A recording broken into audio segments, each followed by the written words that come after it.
leaving it up to him, the Minister of Finance, to announce, and there will be some announcements as it relates to gas and electricity and so on today. But when you think of what's to come, you have to be, I want to say to me that this seems to be a budget of hope. Hope for the future, a brighter future in 2022.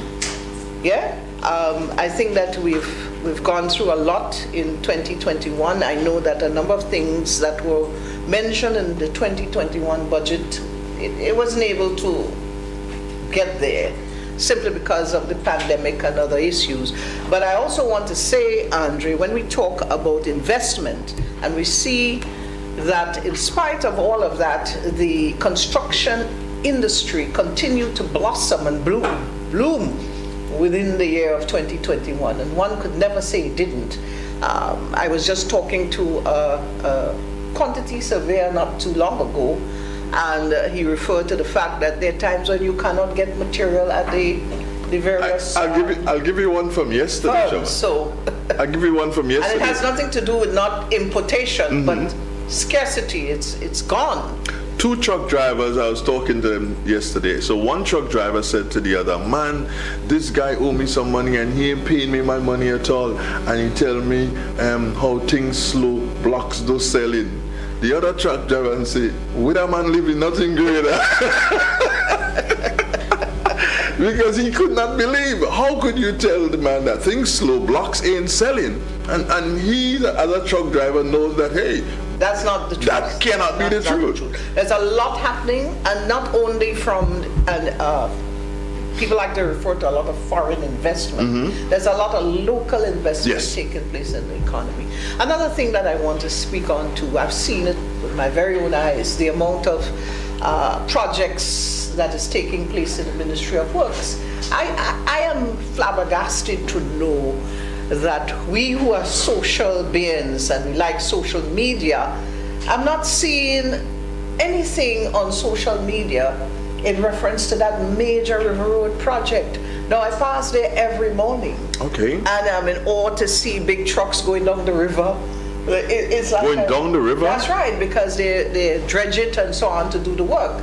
So the truck going down the riverbed. And you didn't take a picture and send it to me? The walls that are being built there indicate that the people in River Road will no longer be flooded. You don't know what it is to go to bed and not know if you're waking up with water 3 feet in your feet when you get up on mornings. That is going to end because of the reinforcement that is being done on that project. And I'm surprised to know with all the political ramblings out there that I'm not seeing people talking about that particular project. And I'm just using one as an example, you know. Every week, almost every week, you have the Minister of Works, Honorable Nolan Cox, speaking about the various projects that is ongoing and to come. You know, we hear about the Western Main Road project that is going to be starting, you know, where it's at the stage with the collapse of the Molyneux area and so on. And you wonder why it is that we're not speaking about these things. And I'm not talking about the government speaking about it. I'm talking about us as Grenadians saying, applauding the works that is taking place at this time. But we seem to major, they say, in the negatives. A week ago I said, Sharma, that persons who were calling the different radio stations and complaining about the roads, and they had all right to complain because the roads were in a terrible state. What I found is that on a number of different places across the island, you saw different crews out and resurfacing the road, and I want to compliment government on that, because as a road user myself, Sharma, those holes were a bit of a bother.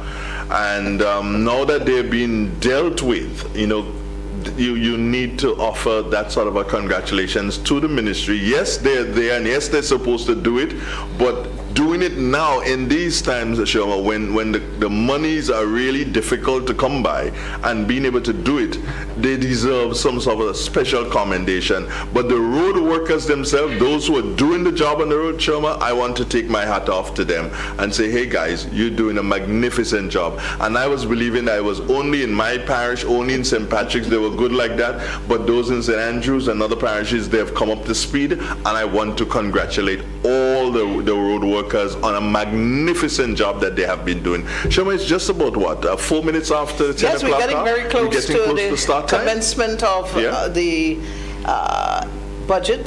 Just want to let folks know that we are in Mount Weldale in the Parliament building for the 2022 estimated revenue and expenditure, which will be delivered for the second time by Honorable Gregory Bowen, the Minister of Finance. You can see that the House is getting ready, and I would believe that this would be the second time that the very few people in the gallery of the House, simply because the crowd that is normally expected on such an occasion had to be curtailed because of COVID-19. So we join them in the House at this time.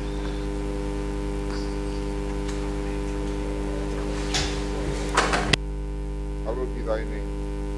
Thy kingdom come, thy will be done, on earth as it is in heaven.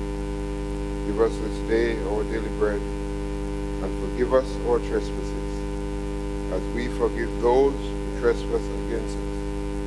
And lead us not into temptation, but deliver us from evil. For thine is the kingdom, the power, and the glory, forever and ever. Amen. Pray, be seated.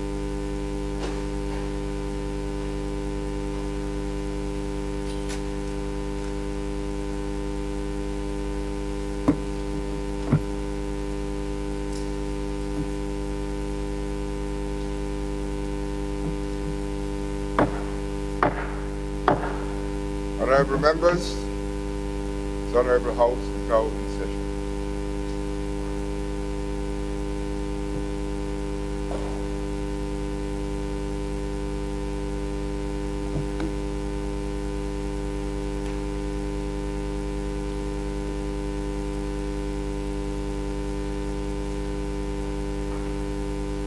Item 3, Oath of Allegiance or Affirmation of a new member.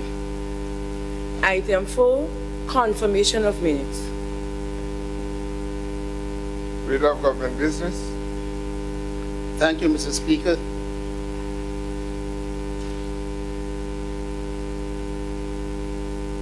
Mr. Speaker, I beg to move that the minutes of the proceedings of a sitting of the House of Representatives held at the Parliament Chamber, Mount Weldale, St. George's, on Friday, 3rd September 2021 be taken as read. Honorable members, the question is that the minutes of the proceeding of the House of Representatives held at the Parliament Chamber, Mount Weldale, St. George's, on February 3rd, September 2021 be taken as read. Those who are of that opinion say aye. Aye. Of the contrary opinion say nay. The ayes have it. Leader of Government Business. Thank you, Mr. Speaker. I beg to move that the said minutes of the proceedings of a sitting of the House of Representatives held at the Parliament Chambers, Mount Weldale, St. George's on Friday, 3rd September 2021 be confirmed. Honorable members, the question is that the said minutes be confirmed. Those who are of that opinion say aye. Aye. Of the contrary opinion say nay. Think the ayes have it, the ayes have it. Leader of Government Business. Thank you, Mr. Speaker. I beg to move that the minutes of the proceedings of the ceremonial state opening of the 5th session of the 10th Parliament held at the Parliament Chambers, Mount Weldale, St. George's on Friday, 15th October 2021 be taken as read. Honorable members, the question is that the minutes of the proceeding of the ceremonial opening of the 5th session of the 10th Parliament held at the Parliament Chamber, Mount Weldale, St. George's on Friday the 15th October 2021 be taken as read. Those who are of that opinion say aye. Aye. Of the contrary opinion say nay. Think the ayes have it, the ayes have it. Leader of Government Business. Thank you, Mr. Speaker. I beg to move that the said minutes of the proceedings of the ceremonial state opening of the 5th session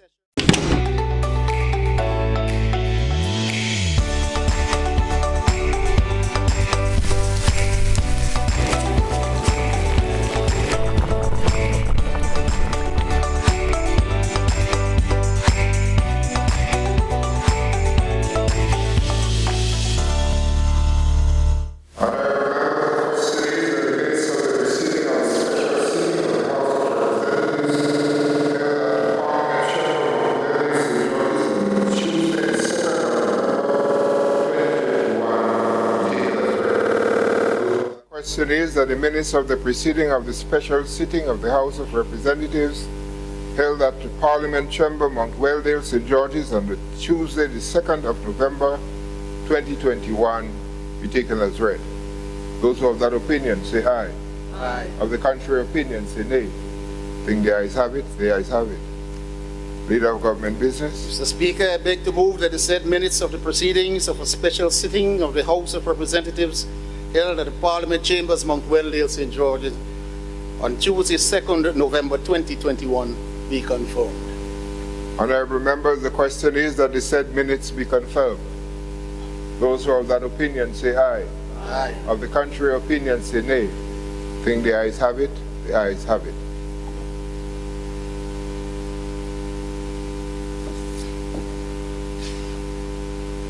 Item 6, announcement by Mr. Speaker.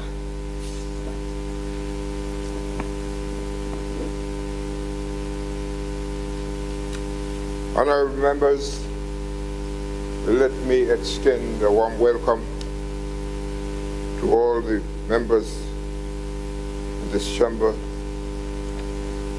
on this very important day in the life of our country. At a time when our country is going through a very difficult period, the pandemic that seemed not to want to ease up. Even as we speak, we are hearing of new variants and of the difficulties and danger of those variants. I recently heard that in our nearby country, Trinidad, you had about 15 babies under the age of 1 who was affected with COVID. So it is not letting out. It is not letting out. We have to be so very mindful and so very careful as we make every step. Today we are happy that we can accommodate a few more people in the gallery, and we wish that the day would come when this place would be filled and all outside would be packed, but that time is not yet. And so we want to welcome you and to urge that all of us be very mindful of ourselves, our neighbors, our brothers and sisters, and our children. Today we're talking about the budget. A time when the difficulties to find funds is very apparent. But it is the responsibility of the government, of the parliament, to present a budget for the year 2022. And we pray to God that we see that year 2022. As I said, the main focus today would be on the budget, the reading of the budget, and the extension of that sitting for the debates by the different parliamentarians. I'd like to announce and to remind us that we have lost a former Sergeant at Arms, Sergeant Kenneth Cummins. We have also lost a former Clerk of Parliament, Brother Basil Hafford. and we hope that they all dwell in the light of God and their soul rest in peace. Today, one of our parliamentary representatives for Carriacou and Petit-Martinique is unable to join us. We hope that she may be able to join us virtually a little later or for the debate. But she has some personal, very urgent personal matters to deal with. And I think all of us would hope that she's well. Thank you.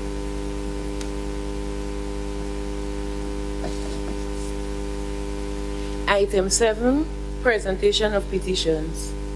Item 8, presentation of papers and reports from select committees. Leader of Government Business. Thank you, Mr. Speaker. Mr. Speaker, before I proceed, I crave your indulgence to request an amendment to the order paper, as this is the budget day that you have announced. I propose that motions be advanced after the necessity of laying these certain documents on the table.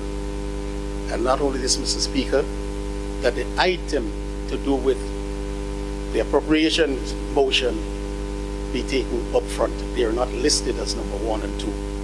So I'm craving the permission of you and the House, Mr. Speaker, to have an amendment to the order paper.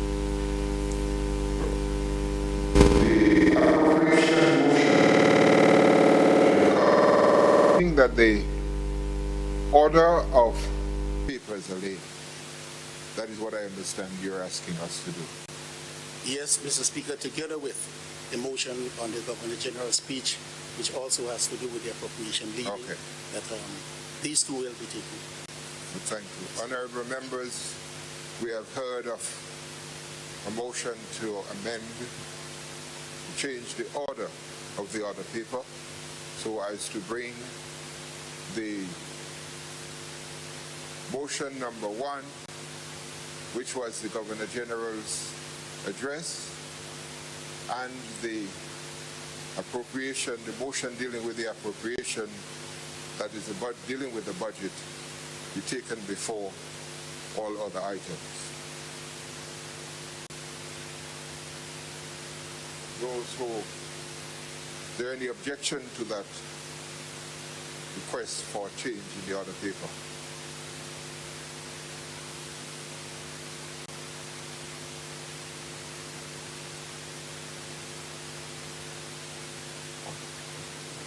Yes, Leader of Government, Leader of the Opposition. Thank you, Mr. Speaker.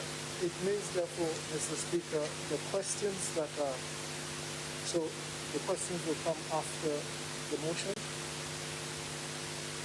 Yeah, all we're doing is moving motion 1 and 2 forward, and everything else will come afterwards. Please proceed. Thank you, Mr. Speaker. With respect to item 8, I wish to move that the following papers be laid on the table. 1, the report of the Director of Audit of the financial statements of the OECS Regional Tourism Competitiveness Project for the period ended 31st December 2020.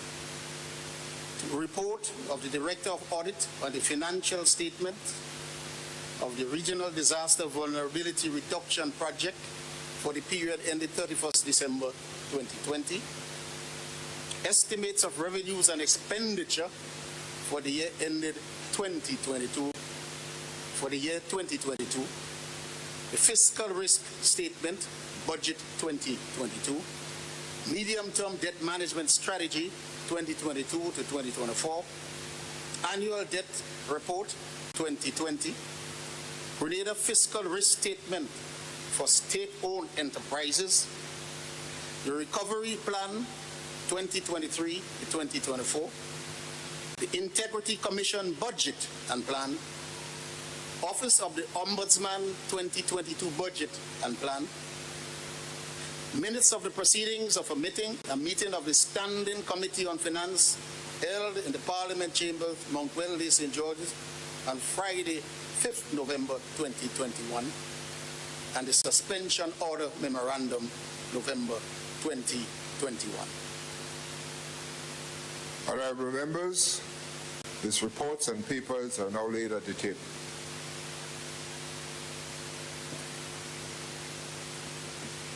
Item 14, motions. Leader of Government Business. Thank you, Mr. Speaker.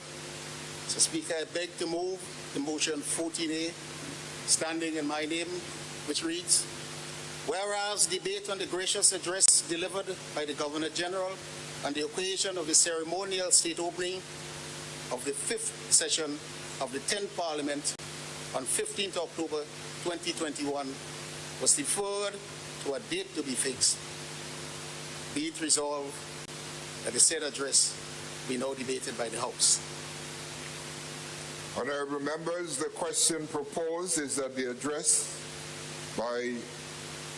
gracious address delivered by the Governor General on the occasion of the ceremonial opening of the 5th session of the 10th Parliament of the 15th October 2021 be now debated at the House. Thank you, Mr. Speaker. In accordance with the standing orders of the House, I now propose an amendment to that motion, would read, be it resolved that the said address be now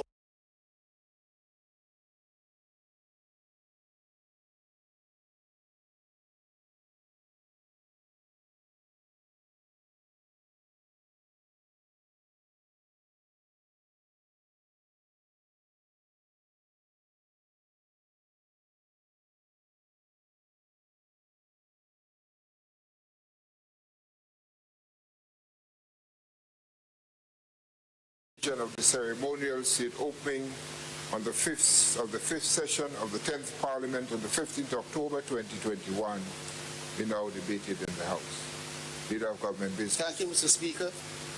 The address by the Governor General is always a prelude to the next year's appropriation. And this debate that we'll be doing through the budget will encompass and look into many of the pronouncements made by the Governor General. So in that context, Mr. Speaker, we are proposing that we accept the Governor General's gracious speech. And begin the debate, right. Honorable members, the question is that we accept the address delivered by the Governor General of this gracious House. Those of that opinion say aye. Aye. Of the contrary opinion say nay. I think the ayes have it. The ayes do have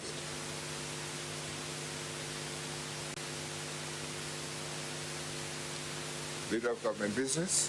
Mr. Speaker, the next motion is the motion on the appropriation budget 2022. And so just making some room here for. Sure.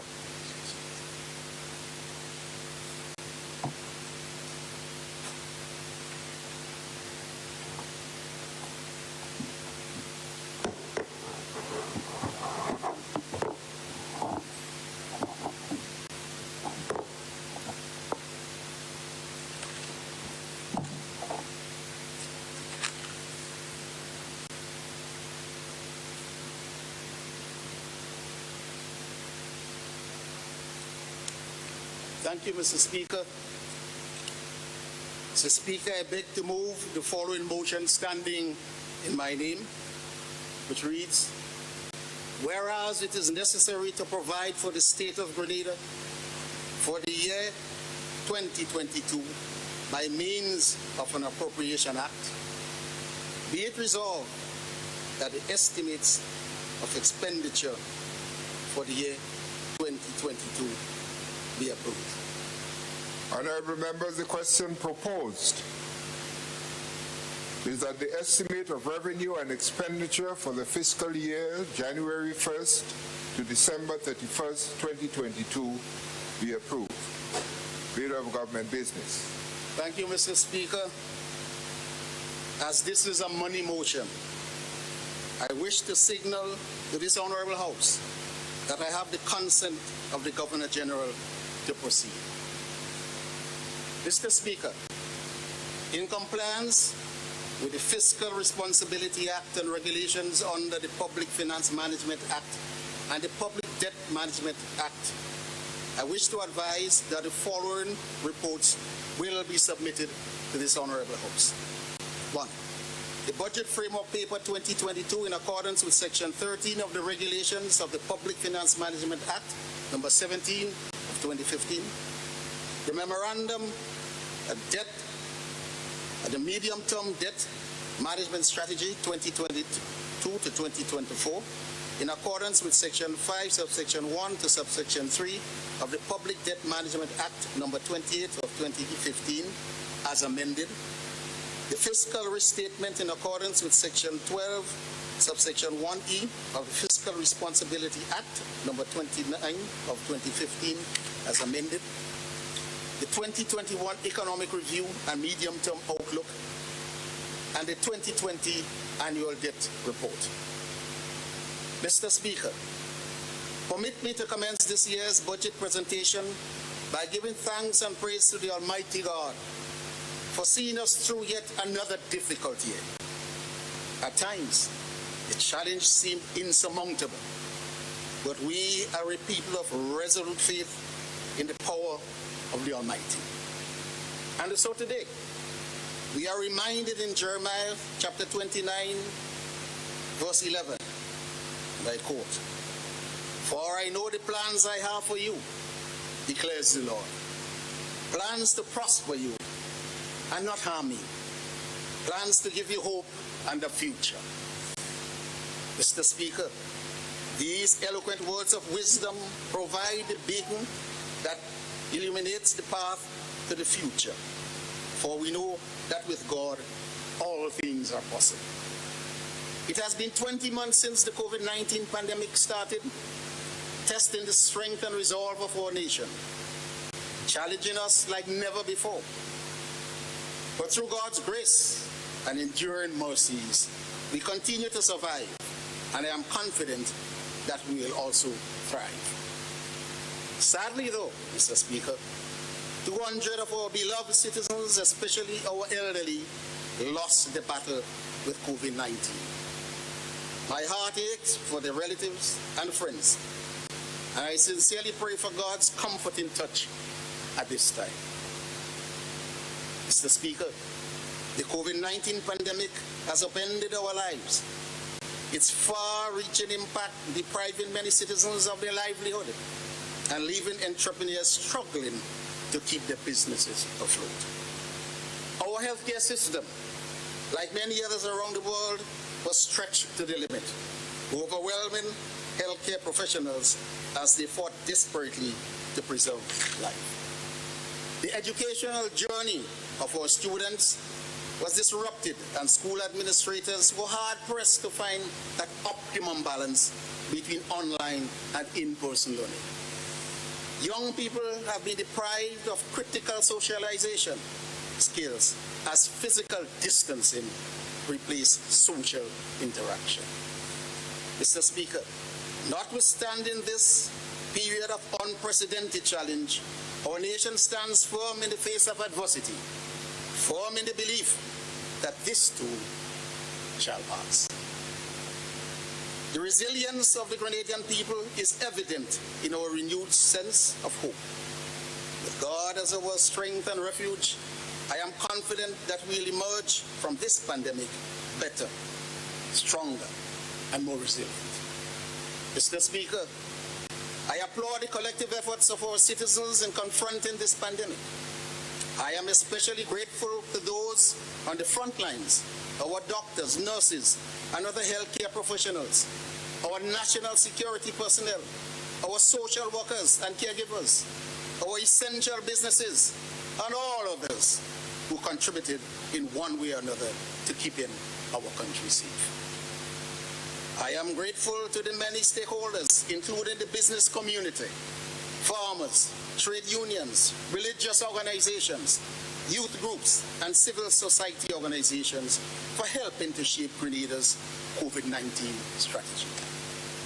There is an old proverb which says, in unity there is strength, which I believe is quite relevant to our current situation, as fighting this pandemic requires all hands on deck. I therefore express sincere appreciation to our citizens, friends, and partners outside of Grenada for the outpouring of support during this crisis. We are especially thankful to our brothers and sisters in the diaspora who heeded our call for help in a moment of great need. Mr. Speaker, I am also grateful to the Honorable Prime Minister for the continued confidence reposed in me to lead the Ministry of Finance in this difficult period. As a nation, Mr. Speaker, we have managed this unprecedented crisis with equanimity and resolve. The government moved quickly at the onset of the pandemic to introduce difficult but necessary measures to protect us all. Government also moved swiftly and decisively to cushion the adverse socio-economic impact on individuals and businesses by launching a COVID-19 economic stimulus package in 2020, which amounted to over $50 million and benefited over 7,000 people. In September, Mr. Speaker, government launched the COVID-19 economic stimulus package number 2. This 36 million package comprises several components, providing different categories of benefits to different people.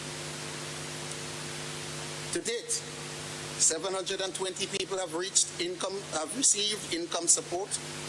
Another 462 have received the unemployment benefit paid through the National Insurance Scheme, and close to 200 have received small business support through initiatives implemented by the Grenada Development Bank.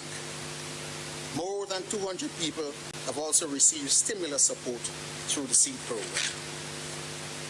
While many countries struggle with wave after wave of the pandemic, our early interventions help us to spare Grenada from the full health impact of the disease for 19 months. Mr. Speaker, that bubble of protection, when that bubble of protection was destroyed, we experienced firsthand the detrimental impact of the disease. The number of new cases rose exponentially, along with hospitalizations and related deaths. Government once again acted quickly and decisively to bring the situation under control. Today, our reality is far different from a few months ago. The number of new cases has dropped significantly. Prior to the detection of a new cluster last weekend, our test positivity rates became negligible, and hospitalizations and deaths also significantly declined. Mr. Speaker, there is always a light at the end of every tunnel, a silver lining behind every dark cloud. Our economy is slowly coming back to life following the precipitous decline in 2020. Investor confidence remained high throughout the pandemic, and as the local economy reopens in earnest, new business opportunities are emerging. Unemployment has almost returned to its pre-COVID-19 level, even though the rate is still unacceptably high. Government will continue to actively explore all initiatives that will generate employment opportunities and also create an enabling environment to facilitate greater levels of entrepreneurship and the development of more micro, small, and medium-sized enterprises. The pandemic has led to significantly reduced revenues in both the public and private sector. However, government's unwavering commitment to fiscal prudence since its return to office in 2013 and the savings generated enabled us to meet all commitments, including our obligations to workers, pensioners, and suppliers, on a timely basis. Furthermore, social protection programs were preserved and expanded to help alleviate the impact on the most vulnerable. Mr. Speaker, these are remarkable achievements at the national level, given the pandemic-related challenges that continue to confront us.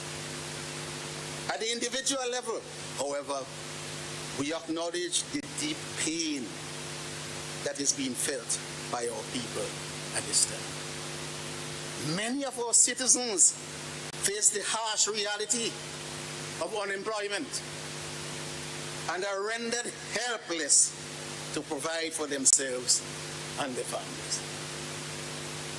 Workers in the tourism sector were some of the hardest hit as the country closed its borders.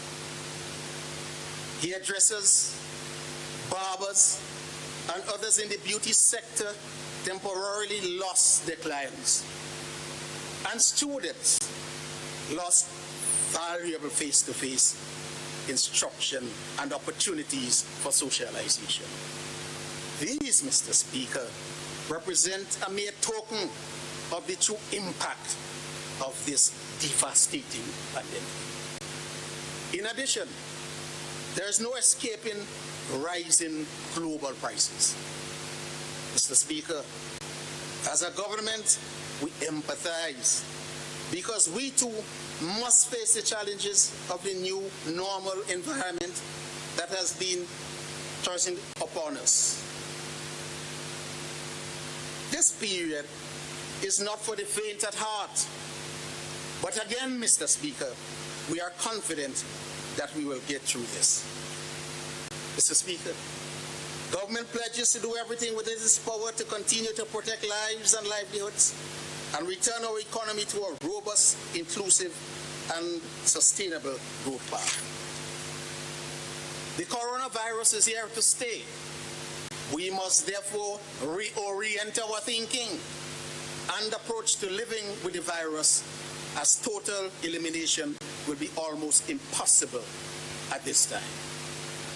The level of vaccine hesitancy among our people is concerning, and we continue to encourage vaccination as the primary means of protecting ourselves. Having witnessed firsthand the destructiveness of this virus, we are keen to achieve herd immunity to safeguard our people, our country, and our economy. Reshaping and renewing our economy and society in this new and uncertain environment will be difficult, but not impossible. I have absolute confidence in the leadership of our country, the stakeholders who work collaboratively with government to promote and facilitate economic growth and development, and in the resilience of the Grenadian people who seek to thrive even amidst the most difficult challenges. Mr. Speaker, to achieve our desired objectives, our efforts must be rooted in a forward-looking economic and social reality. I therefore now turn to the economic and social context of this budget. Performance of the domestic economy. Mr. Speaker, despite the major setbacks this year, our economic recovery is well underway, following the unprecedented decline of 13.8% last year. However, this recovery is slower than expected, with real GDP growth of 4.8% compared to the 6% originally projected. The recovery this year is driven by strong growth in several major sectors, including construction, 22.8%, agriculture, 12.5%, wholesale and retail, 4.4%, and financial intermediation, 3.5%. Recovery in all other major sectors, including hotel and restaurant, transport, storage, and communications, continue to lag behind. Mr. Speaker, the annual percentage increase in the cost of living as measured by the change in the consumer price index is now estimated at 2.2%. The increase in domestic prices is driven by the sharp rise in food and fuel prices and the shipping costs associated with supply chain disruptions caused by the pandemic. No sector is immune to this upward price movement. Like our constituents, Mr. Speaker, we are feeling the impact of increased prices. As a caring government, that is deeply concerned about the welfare of our people. We have explored some options that will bring relief to the population, and I will address these later. Mr. Speaker, the situation in Grenada is not unique. Many countries,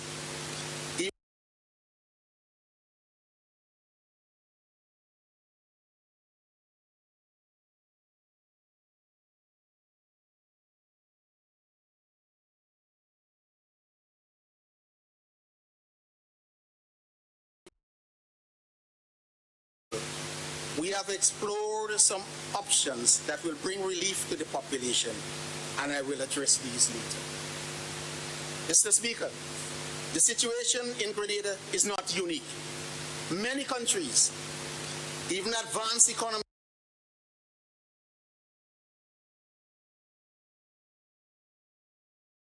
be carefully considered. Fiscal performance. Mr. Speaker, government finances remain significantly weaker than in 2019, the year immediately preceding the COVID-19 shock. But this year, government takes very seriously its responsibility to explore ways to provide relief to the people of Grenada, Carriacou, and Petite Martinique.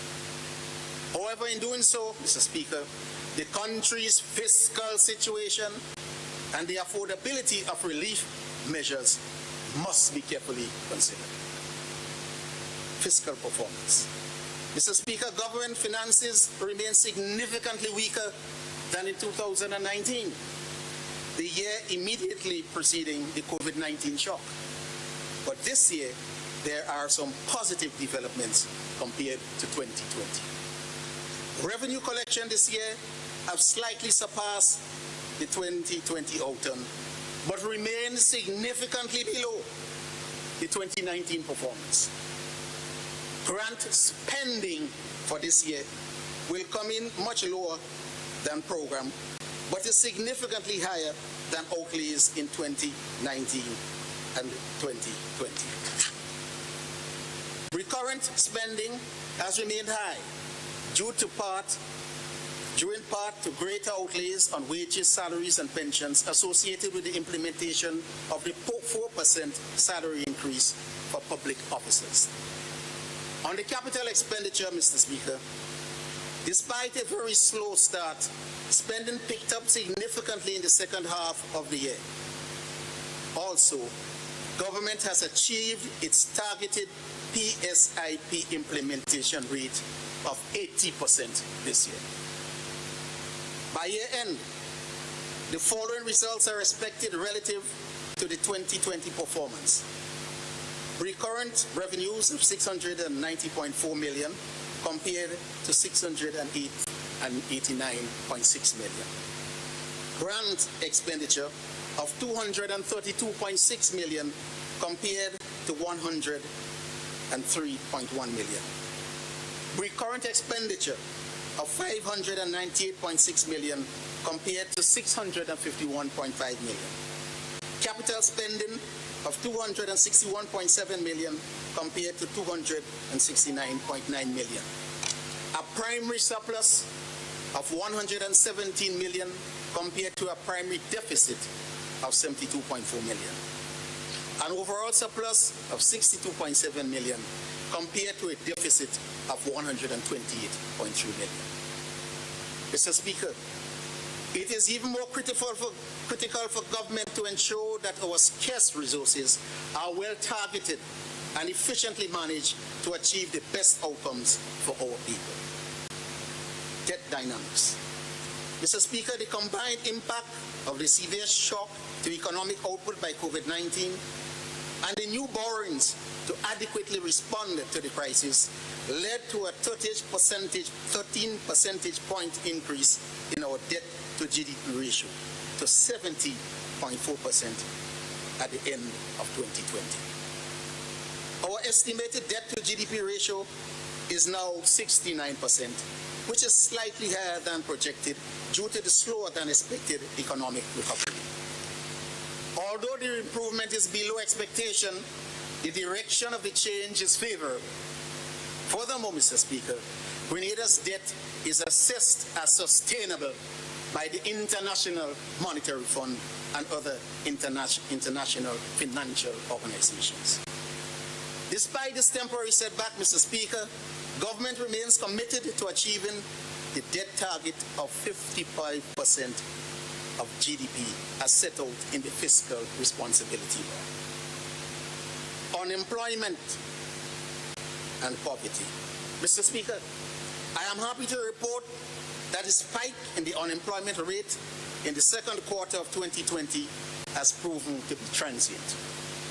Some 13,603 jobs have returned, with the unemployment rate falling from 28.4% in the second quarter of 2020 to 16.6% in the corresponding period this year. Despite, Mr. Speaker, the considerable improvement in the unemployment rate, many of our citizens are still without work and continue to face severe hardship. Similar to what was provided through the first stimulus package, Mr. Speaker, the current package provides support for thousands of workers made jobless by the pandemic. Government has made good progress in reducing poverty in our country, Mr. Speaker.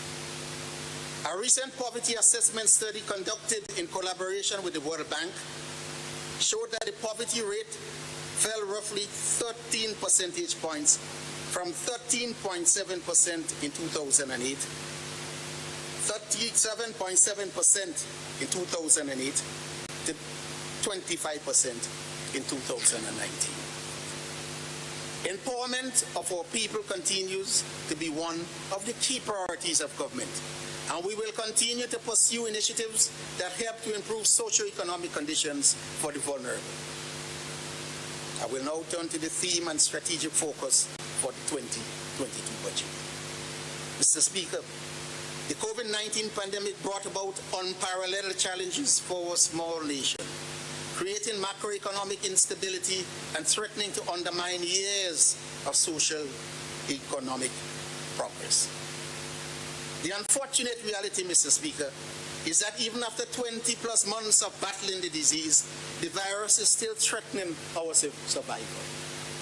The threat is even more acute given our low vaccination rate. Therefore, protecting the lives of our citizens and visitors remains our top priority. Additionally, Mr. Speaker, we must continue to safeguard the jobs and incomes of our citizens, supporting them where possible to alleviate the hardships caused by the pandemic. At the same time, Mr. Speaker, we must continue to prioritize investing for long-term development, building our social and economic resilience as enshrined in the vision of our National Sustainable Development Plan 2020 to 2035. And I quote, Grenada, a resilient and prosperous nation with a conscious and caring citizenry, promoting human dignity and realizing its full potential through sustainable economic, social, and environmental progress for all.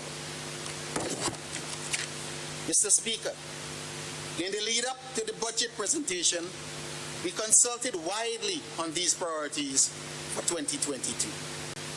Today, I extend a public thank you to the participants for the quality of submissions received, many of which have been taken on board for implementation in 2022. In this context, Mr. Speaker, I am pleased to present the 2022 budget under the theme Towards Vision 2035, protecting lives, safeguarding livelihoods, and investing for growth and resilience. Outlook. Mr. Speaker, Macroeconomic conditions are projected to further improve in 2022. The economy is projected to expand by 4.5% next year, driven by strong growth in all major sectors, especially the tourism-related sectors. Notwithstanding the further growth in output, the nominal dollar value of national output in 2022 will not reach the level achieved in 2019. Mr. Speaker, accelerating job creation will be crucial to safeguarding livelihoods. We anticipate progress on this as the recovery strengthens. Recurrent expenditure are expected to further strengthen in 2022. Recurrent expenditure will exceed the outturn for this year, led in part by the 4% increase in salaries for the period 2022 and the many cost of living relief initiatives. Mr. Speaker, government will further expand its capital investment program in 2022 to counter the protracted impact of the COVID-19 pandemic.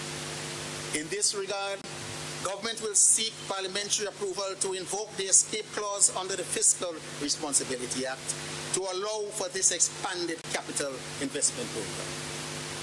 Two of the conditions for invoking the escape clause have been met, in particular where, one, a natural disaster, public health pandemic, or war, as a result of which a state of emergency has been declared by the Governor General in accordance with Section 17, subsection 1 of the Constitution. And two, real GDP experiences a decline of more than 2% in a given fiscal year, or cumulative decline equal to or greater than 3% over 2 consecutive fiscal years. In the case of the latter, the cumulative decline over the last 2 fiscal years exceeds 5%. Mr. Speaker, government intends to build on the much improved implementation rate of the PSIP achieved in 2021. I now turn to the estimates of revenue and expenditure and the specific areas of intervention. Mr. Speaker, addressing the unparalleled health and socio-economic challenges caused by the pandemic remains a priority for this government. The 2022 budget strategy, therefore, aims to address these challenges and provide for a total expenditure, including amortization, of $1,352,210,635. The overall budget summary is as follows. Recurrent revenue, $722.2 million. Total grants, $175.4 million. Current expenditure, $661.7 million. Capital expenditure, $333.8 million. Current account surplus, $60.5 million. Principal repayments, amortization, $356.7 million. Primary deficit after grants, $34.2 million. Overall deficit after grants, $97.9 million. The detailed budget allocations by vote can be found in Appendix 1 of the published statement. Mr. Speaker, government is confident that the above represents the appropriate fiscal stance for 2022. It recognizes the need for counter-cyclical fiscal policy to stimulate the economy and bolster recovery as we escape the doldrums caused by the pandemic. However, Mr. Speaker, I wish to underscore the importance of prudent fiscal management, particularly in this period, to ensure that our scarce available resources are properly targeted to optimize the benefit to the people of Grenada, Karakou, and Pitimar. Government will therefore continue to be fiscally prudent in managing the country's finances, taking prompt action where necessary to correct inadequacies in the system. Mr. Speaker, with a deficit projected for 2022, government will need $98 million more financing than what it expects to generate from domestic revenues and the grants to meet all its obligations. Mr. Speaker, I am pleased to indicate that due to our fiscal responsibility and the tremendous sacrifices made by the people of this country, we have already identified the funding to fully close this gap. External sources comprising of new loans disbursement minus principal repayment amounting to 14.4 million. One of the key sources of our new external loan disbursement is a budget support operation with the World Bank to the tune of US $25 million or 67 million EC dollars, which will become available in the first quarter of 2020. Other sources, Mr. Speaker, net drawdown from the Consolidated Revenue Fund, the reserve of $83.6 million. Mr. Speaker, the foregoing is testimony of government's prudent fiscal management since 2014, which has better positioned the country to accumulate fiscal buffers, which can in turn help to mitigate against shocks, such as the one we are currently battling. Prudent fiscal management has also enabled external resource mobilization, such as the World Bank support just mentioned. More details of the financing of the 2022 budget deficit can be found in the memorandum at the beginning of the detailed estimates of revenue and expenditure. Key intervention, Mr. Speaker: protecting lives, safeguarding livelihoods, and building a more sustainable future. Mr. Speaker, we owe a debt of gratitude to our frontline workers for keeping us safe during this pandemic. And while we applaud the hard work and sacrifice, we also know that much more will be required of them and us as COVID-19 remains a clear and present danger. In this context, a special allocation of $6 million has been made to support the continued fight against COVID-19 through the Ministry of Health. Mr. Speaker, beyond COVID-19, we must accelerate our efforts to improve health care for delivery and build resilience in the sector. Installation work is currently underway at the General Hospital for a brand new 128-slice GE Revolution Evo CT scanner, generously donated by the Maria Holder Memorial Trust. Mr. Speaker, better diagnostic services tend to lead to better outcomes for patients. Therefore, government also purchased a new GE XR 6000 digital X-ray machine, which is now being installed. The state-of-the-art device will expand imaging services at the General Hospital and allow for more types of X-rays to be done with immediate display of the films for evaluation. Mr. Speaker, we are heeding the clarion call of our citizens for a more reliable supply of medicines and pharmaceuticals, including for dialysis administration, more doctors and nurses at our hospitals and community health centers and polyclinics, better health infrastructure, and improved medical services. Mr. Speaker, in addressing the many challenges to improving health care delivery and building resilience in the sector, government is cognizant that national health insurance remains of paramount importance. I am pleased to report that work on the National Health Insurance Program for Grenada continues unabated despite challenges arising from the pandemic. A total allocation of $97.1 million is provided under the Ministry of Health for 2022, an overall increase of $2.2 million relative to 2021. Trade facilitation and micro, small, medium-sized enterprise policy. Mr. Speaker, growing and diversifying our export base is critically important in building a robust and resilient economy. Government will therefore continue to strengthen trade facilitation, secure new markets, and boost production of goods and services. Mr. Speaker, The private sector has recommended the establishment of a central repository to house all export-related information. Government strongly supports this recommendation. The Ministry of Trade will launch a new trade information portal in the first quarter of next year, compiling information such as trade requirements, trade agencies, and marketing. Business development for MSME. Mr. Speaker, collaboration is integral to the success of many things. In the case of sustainable development, it is critical that key stakeholders work together towards common goals that benefit all. Government reiterates its commitment to enabling the growth of a vibrant private sector that can generate sustainable jobs and bolster our economic recovery and resilience.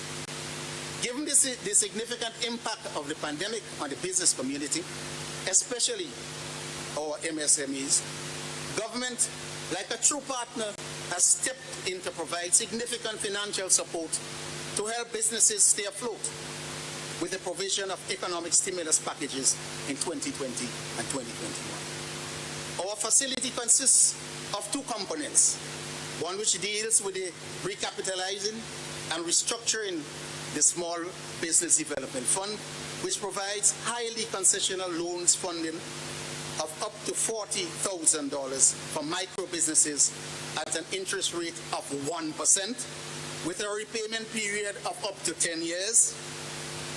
Component 2 provides highly concessional loan financing of up to $300,000 to small, micro, and medium-sized enterprises at an interest rate of 1% with a 3-year grace period and repayment over 12 years.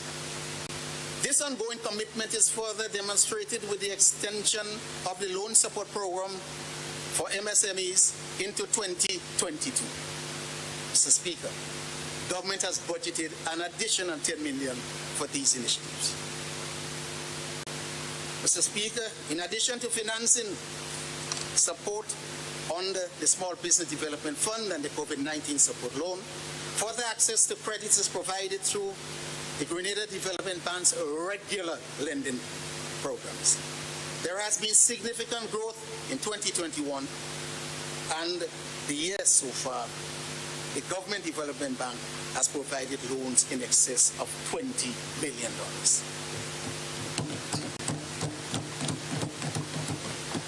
Mr. Speaker, national security.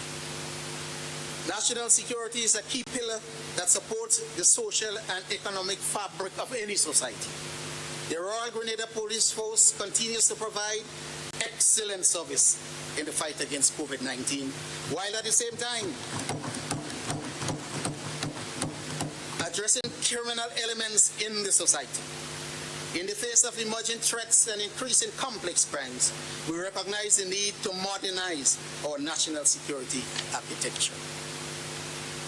Mr. Speaker, the government is also taking measures to ensure that its maritime space is adequately protected, and as such, we are currently engaged in the development of a national maritime security strategy, in addition to a national security strategy. This initiative will be another first for Grenada. Major private sector developments. Mr. Speaker, as government presses on with its public sector investment program, PSIP, outlined below, there is also a significant level of activity being generated in the private sector. I will now highlight some of the major private sector projects facilitated by the government during 2021, as well as projects that will come on stream in 2022. Mr. Speaker, 8 private sector projects, primarily in agriculture and the accommodation sectors, commenced operation in 2021, creating permanent job opportunities for many Grenadians. The implementation of 15 other major private sector projects, which I announced in my last budget presentation, are now underway and in various stages of completion. Mr. Speaker, a significant level of economic activity and employment opportunities are already already created by those ongoing projects. And much more will be generated by the projects that are expected to commence implementation in 2022.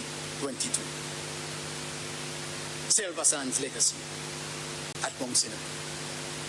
This US $80 million project aims to create a modern upmarket resort to increase Grenada's appeal as a unique must-see destination. Construction is expected to start in the first quarter of 2022. The Rivera project. This US $60 million project will comprise a 100-key hotel, all-day dining and beach, restaurants, spa and gym. Construction is expected to start in the third quarter of 2022 and with operation commencing in the third quarter of 2025. The Port Louis project. This $250 million US project aims to create a premium experience in accommodation, fashion, food, film, art, music, and culture. It will comprise of 2 hotels. I will provide a treasure trove of duty-free jewelry, apparel, and accessories. Oma Limited.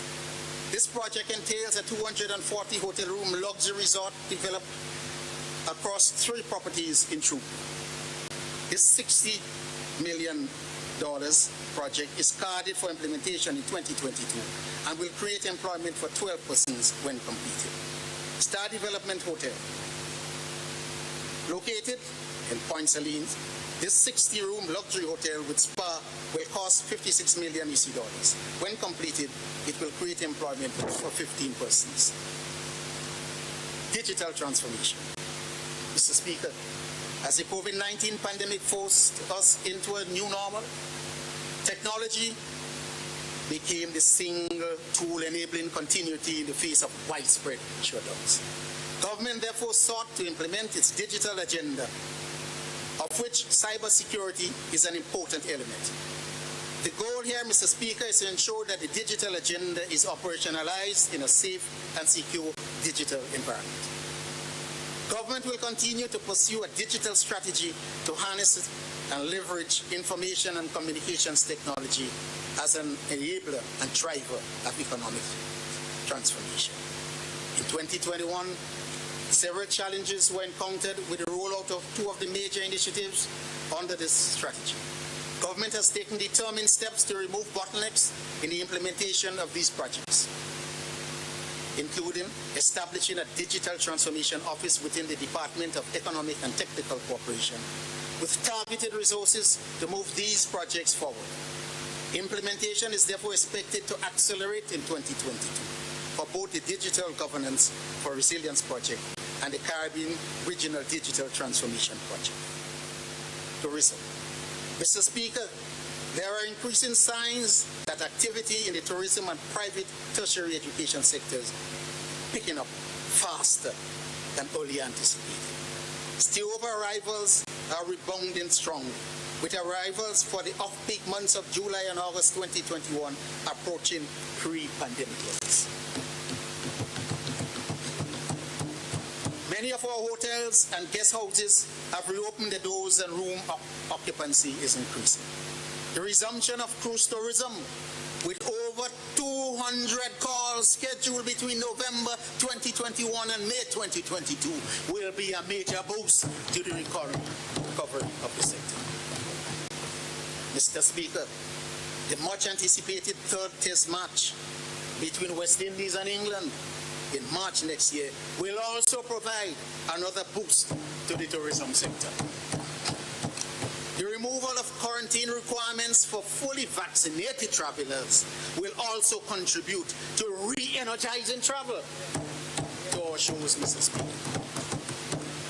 This budget provides for $20.9 million to support recovery of the hospitality industry. Mr. Speaker, although the tourism sector was hard hit by the pandemic, discussions were being held on creating an avenue to provide training for our people in the hospitality sector.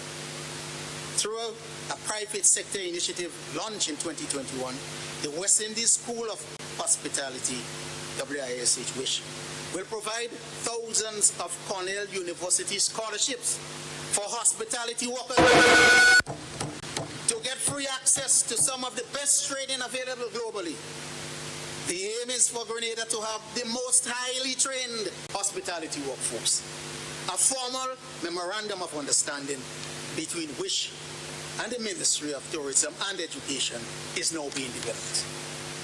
CBI performance, citizen by investment. Mr. Speaker, despite a sluggish start this year, performance under the Citizenship by Investment program strengthened significantly in the second half of the year, and interest in the program remains strong. At the end of October, 437 applications were received, compared to 303 for the corresponding period in 2020. The majority of these applications are based on approved projects, while 170 are related to contributions to the National Transformation Fund. Total receipts under the CBI program as of October 31 was US $30.6 million. Mr. Speaker, government continues to make determined efforts to improve the performance and operations of the CBI program, ensuring that its integrity and reputation are maintained. Improve operational efficiency will reduce processing time for applications and generate greater financial resources. Additionally, government will take on board the recommendations to expand the priority sectors supported under the CBI program. Food and nutrition security. Mr. Speaker, improving Grenada's food security is a critical priority area for government. The agricultural sector is expected to grow robustly by 12.5% this year, with further growth of 8.4% projected for the coming year.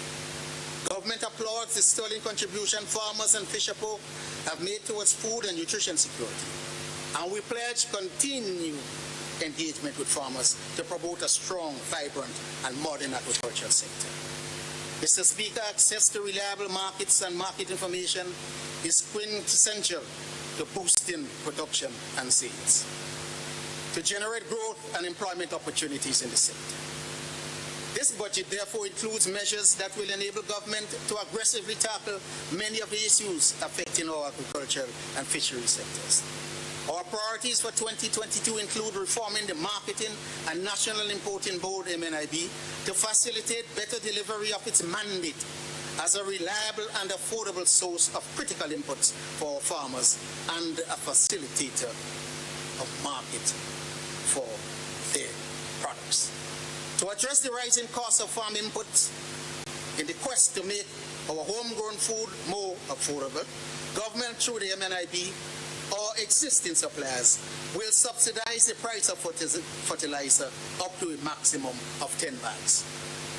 On the issue of predial larceny, we recognize that effectively addressing this requires a whole of government approach and collaboration with our farmers. Accordingly, Mr. Speaker, allocations have been made to support initiatives relating to public education and greater use of technology. Stiffer penalties will also be pursued. Mr. Speaker, pests and diseases have always created a challenge for the agricultural sector, and most recently, the cotton-scale insect has impacted high demand and lucrative crops, especially our south. Accordingly, government will intensify its effort to combat this and other pests and diseases. Access to farms remains a major constraint to the modernization of our agricultural sector. Despite the lack of external resources, government has continued implementation of phase 3 of the agricultural feeder road projects using local resources. Work on several feeder roads have been completed, and others are progressing smoothly. An allocation of $5 million have been made for the continuation of this project in 2022. Mr. Speaker, the construction of several other farm roads will be financed under the DFAD CDB supported Climate Agriculture and Rural Enterprise Program side. Government has increased the allocation for the Farm Road Labor Program by $1.5 million in 2022 to support expansion and restructuring of this initiative. All things considered, in excess of $35 million will be invested in the agricultural sector in 2022. In the fishery sector, Mr. Speaker, the pandemic has negatively impacted fish landings, resulting in reduced earnings. Notwithstanding, government is moving ahead with improvements to operations and processes within the sector, and a comprehensive analysis is underway as a first step. Additionally, Mr. Speaker, Grenada will benefit from the unleashing of the Blue Economy of the Caribbean project, with US $0.7 million of the funds allocated for the expansion of the climate risk insurance for fisheries. Developing human capital. Mr. Speaker, notwithstanding the major disruption of our education system, our students have again performed well in the regional examinations. Our students, educators, and parents have displayed true grit and tenacity and deserve high commendations for their tremendous dedication and sacrifice. Not only for the success in this year's regional educations, but for demonstrating impressive resilience in the face of adversity. Indeed, our education system rose to the most recent challenge of online learning, although significant gaps remain. Mr. Speaker, government remains committed to achieving a modern education system capable of delivering on our national goal of high human and social development, putting people at the center of sustainable economic development and transformation. In 2022, Mr. Speaker, government through the Ministry of Education and Human Resource Development will invest $133.5 million in the sector, an increase of approximately $10 million over 2021. Some key areas of focus for 2022 will be the Grenada Education Enhancement Project Phases 1 and 2. Major construction works are ongoing under this important project with funding from the Caribbean Development Bank. Phase 1, which involves work on several schools, including Bishop's College in Caracou, Presentation Brothers College, the Grenada Seventh-day Adventist Comprehensive School, St. Joseph Convent, St. George's, and the Grenville, will be completed in the first quarter of next year at a cost of $43.5 million. Phase 2 of this project, valued at $41.8 million, will see construction and rehabilitation works on several other schools, including the St. Andrew's Anglican Primary, Grenada Christian Academy, St. David's Catholic Secondary School, and the J.W. Fletcher Memorial Secondary School. Work will commence before March next year, Mr. Speaker. A sum of $6.2 million is allocated for this project in 2022. Improving the quality of teaching and learning via blended educational delivery, an important project in this area is the e-books program at the cost of $8.2 million. Mr. Speaker,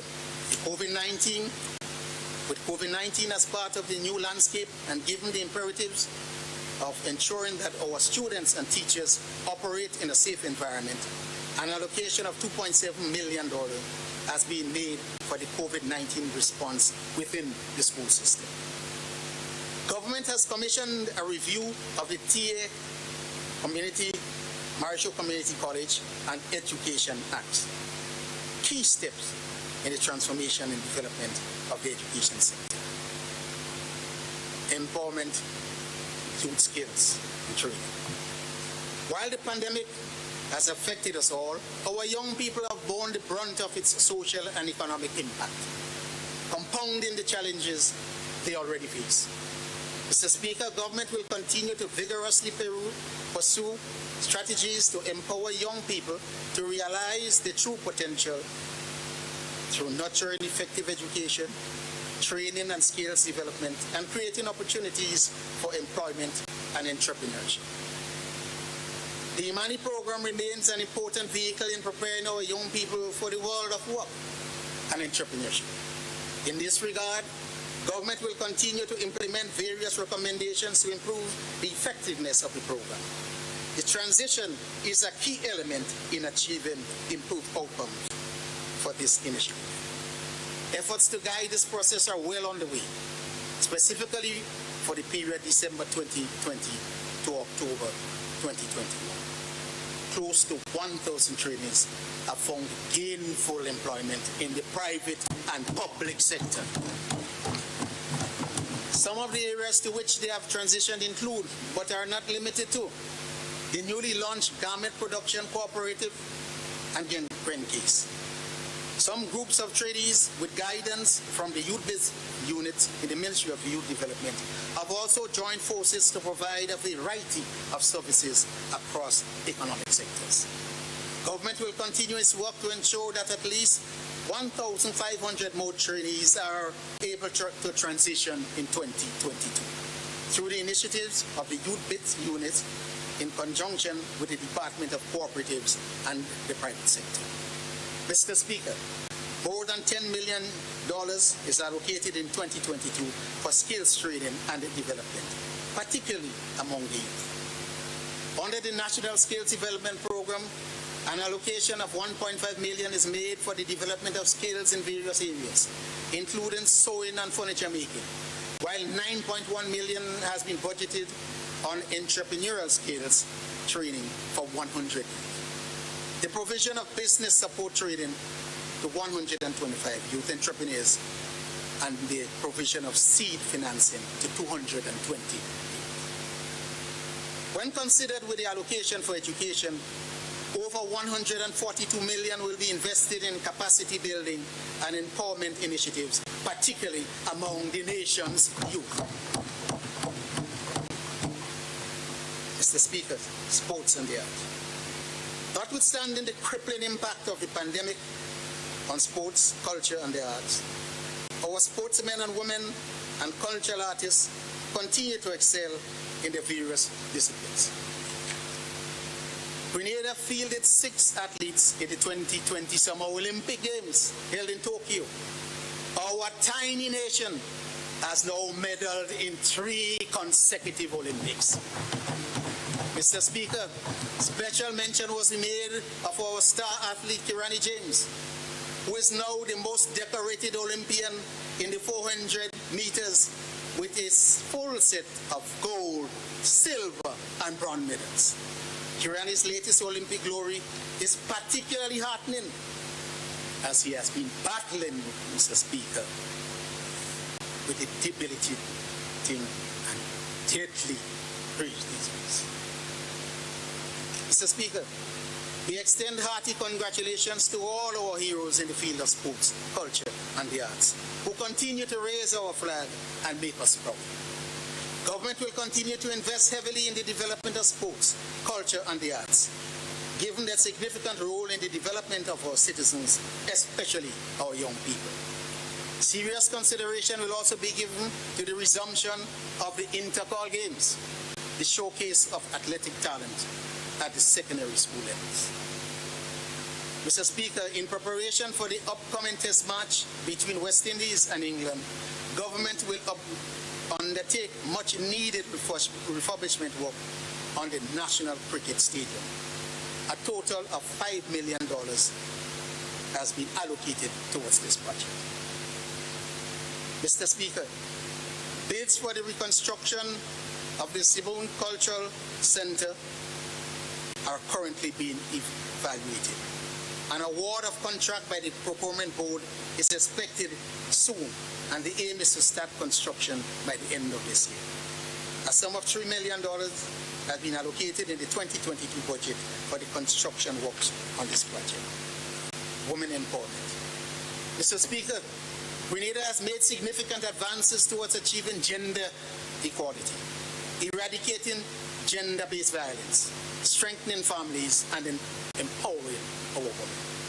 The pandemic has threatened some of these gains, especially as it relates to reducing gender-based violence and sexual abuse of our children.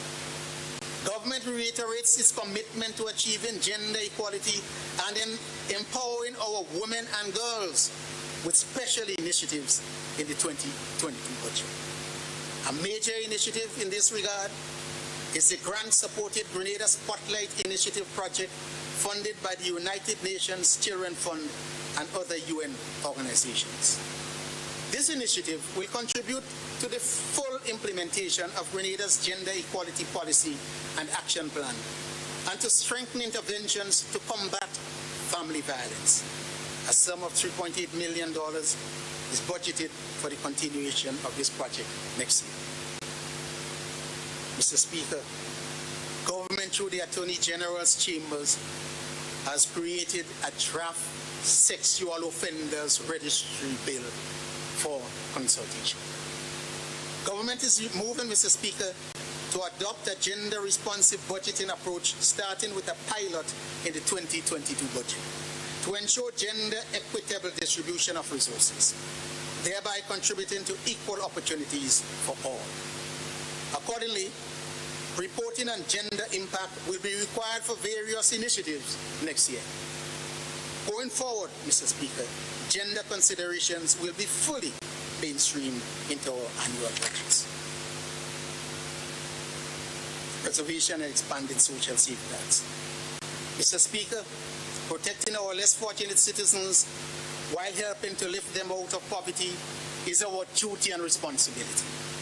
Government therefore reaffirms its commitment to leave no one behind, particularly in light of increased cost of living expenses. In this regard, the following social protection initiatives part of government's strategy to help cushion the effects of the pandemic on the most vulnerable. Therefore, Mr. Speaker, a maximum increase of $150 per household for beneficiaries of the SEED program effective January 2022 will be implemented. This additional benefit excludes those added temporarily as part of the stimulus package number 2. EC 1.3 million for the needy assistance program, 1 million for the social books and uniform program, 2 million for the single household support program, $2.8 million for the multi-project for the elderly program, $5 million for the housing assistance program, $10 million for the Grenada Home Improvement Program, including the toilet and bathroom program, $4 million for the soft loan housing program. In addition to these government initiatives specific to housing, at least 500 of the 647 low-income houses provided through the government of the People's Republic of China will be distributed in 2020. 2 of the 5 housing projects are already completed, and the others are in the final stage of completion. Additionally, Mr. Speaker, $10 million is allocated under government COVID-19 economic stimulus package for the provision of cash transfers benefits in 2022. These will be provided through the temporary horizontal expansion of the SEED program to provide support to over 1,000 households. An unemployment benefit for eligible workers in the formal and informal sectors who have been impacted by the pandemic, and cash transfers to support the expansion of the existing youth entrepreneurship initiatives. Mr. Speaker, in collaboration with Flow, an internet connectivity program is being provided for indigent families as part of the stimulus package. There is significant interest in this component, which targets 1,500 indigent families, provided broadband internet services to support students with internet access outside of the classroom. Mr. Speaker, update on the Baiko-Clicquot situation. The government remains committed to bringing additional relief to those affected by the Baiko-Clicquot debacle. Recent developments in the Clicquot matter saw the ECCU governments accepting a proposal from the government of Barbados for a bond equivalent to the value of the assets awarded by the judicial manager in the amount of 37 million Barbadian dollars, approximately 50 million AC dollars. The Eastern Caribbean Currency Union, ECCU governments, are now exploring options to monetize the bond so so that policyholders can receive cash upfront rather than waiting for the bond to mature. Overall, Mr. Speaker, these initiatives will significantly impact the less fortunate among us, providing much-needed improvement to the living standards of the vulnerable and a hand up to struggling businesses, while at the same time fostering youth entrepreneurship. Mr. Speaker, climate resilience and the environment. Through strategic alliances with key global climate finance partners, Grenada has made steady progress in building resilience to shock and protecting the environment from damage and degradation. Given the urgency of the climate change, Grenada will continue to aggressively pursue its commitment through its revised nationally determined contribution, NDC, to reduce its emission by 40% of the pre-2010 level by the year 2030.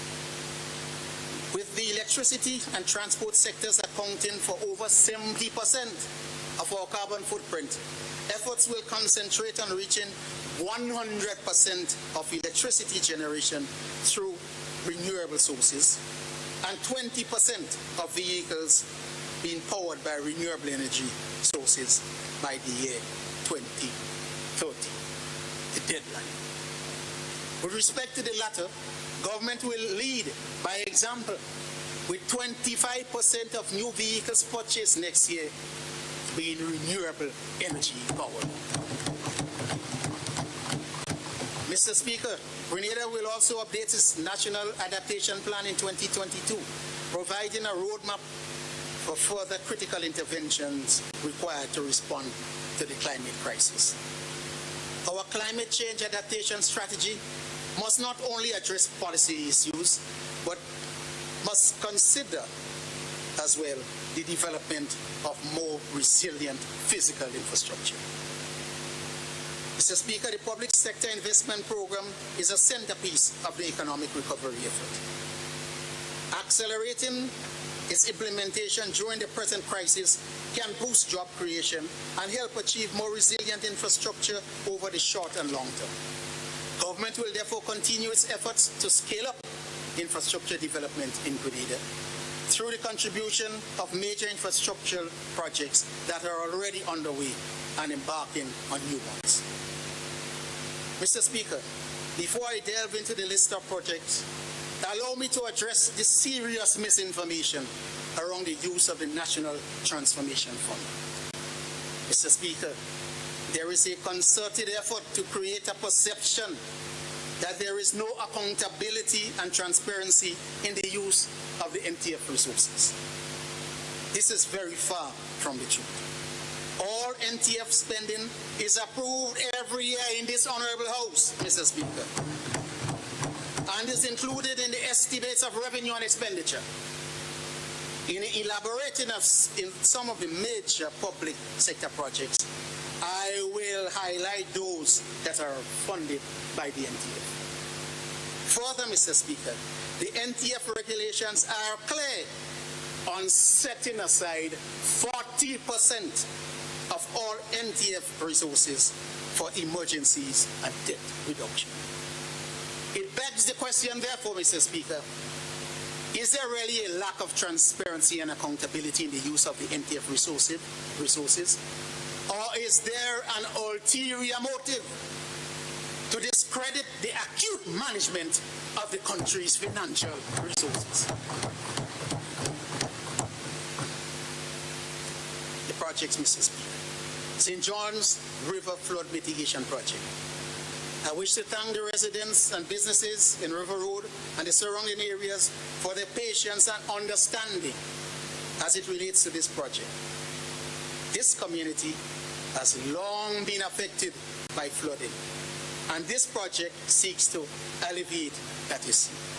The allocation of $25 million for the completion of this project next year is funded entirely from the NTF resources. Monkuma Road construction. Mr. Speaker, the reconstruction of the Monkuma Road will provide an alternative and shorter route for users of the Western Main Road corridor to get to and from the town of St. George. This 11.2 million contract was awarded in October this year, with completion expected in April of 2022. An allocation of $3 million will go towards the continuation of the project next year. Mr. Speaker, this is another construction project that is funded entirely from NTF resources. Grenada Commercial Complex. This important project, Mr. Speaker, has been delayed, but are now being reviewed.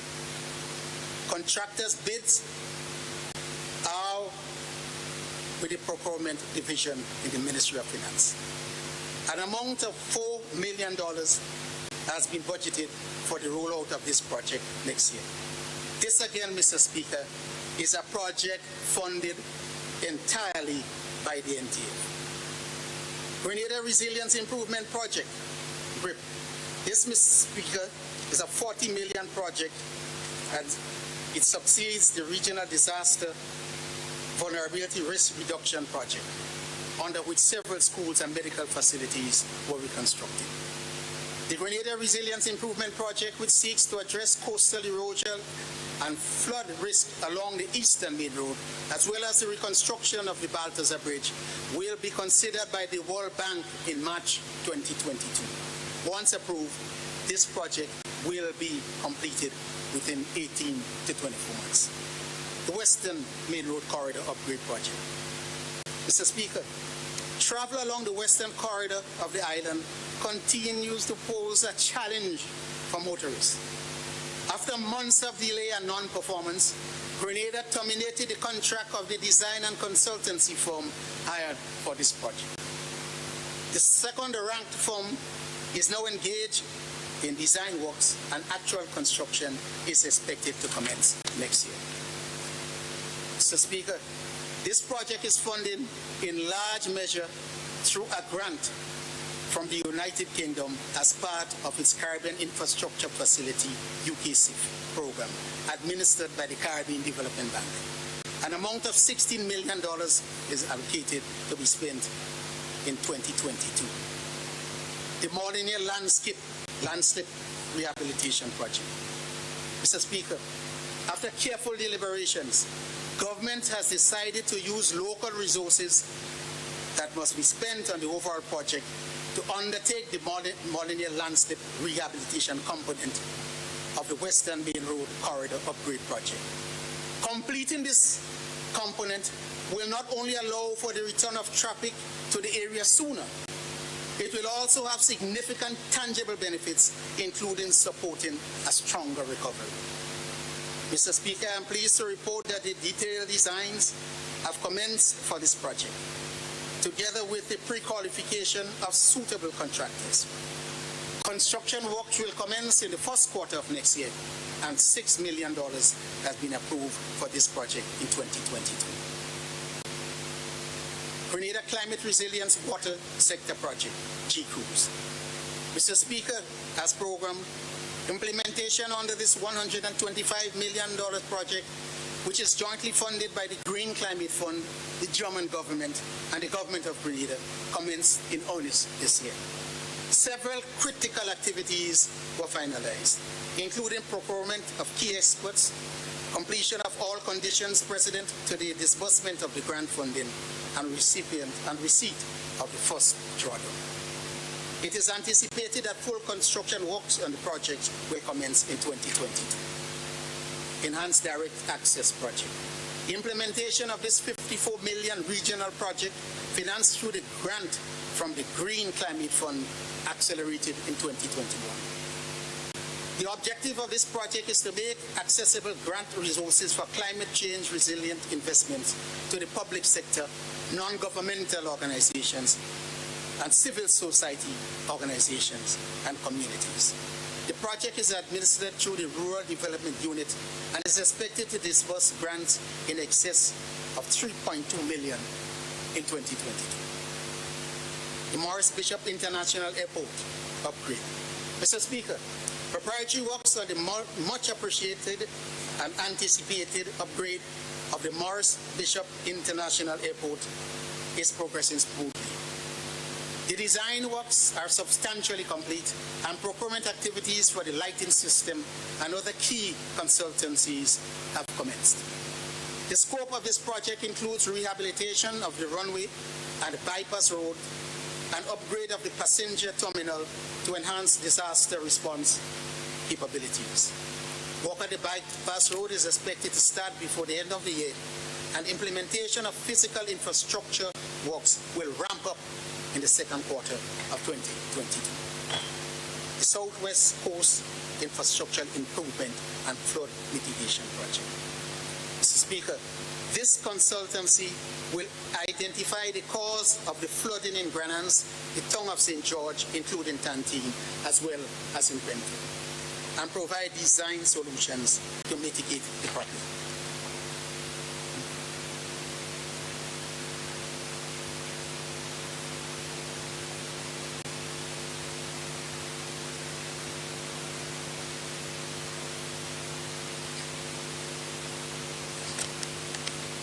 Mr. Speaker, a consultant has been selected following the tender process, and we are now awaiting from the Kuwait Fund for Arab Economic Development, which is financing the consultancy through a grant of 3 million EC dollars, the no objection to award the contract.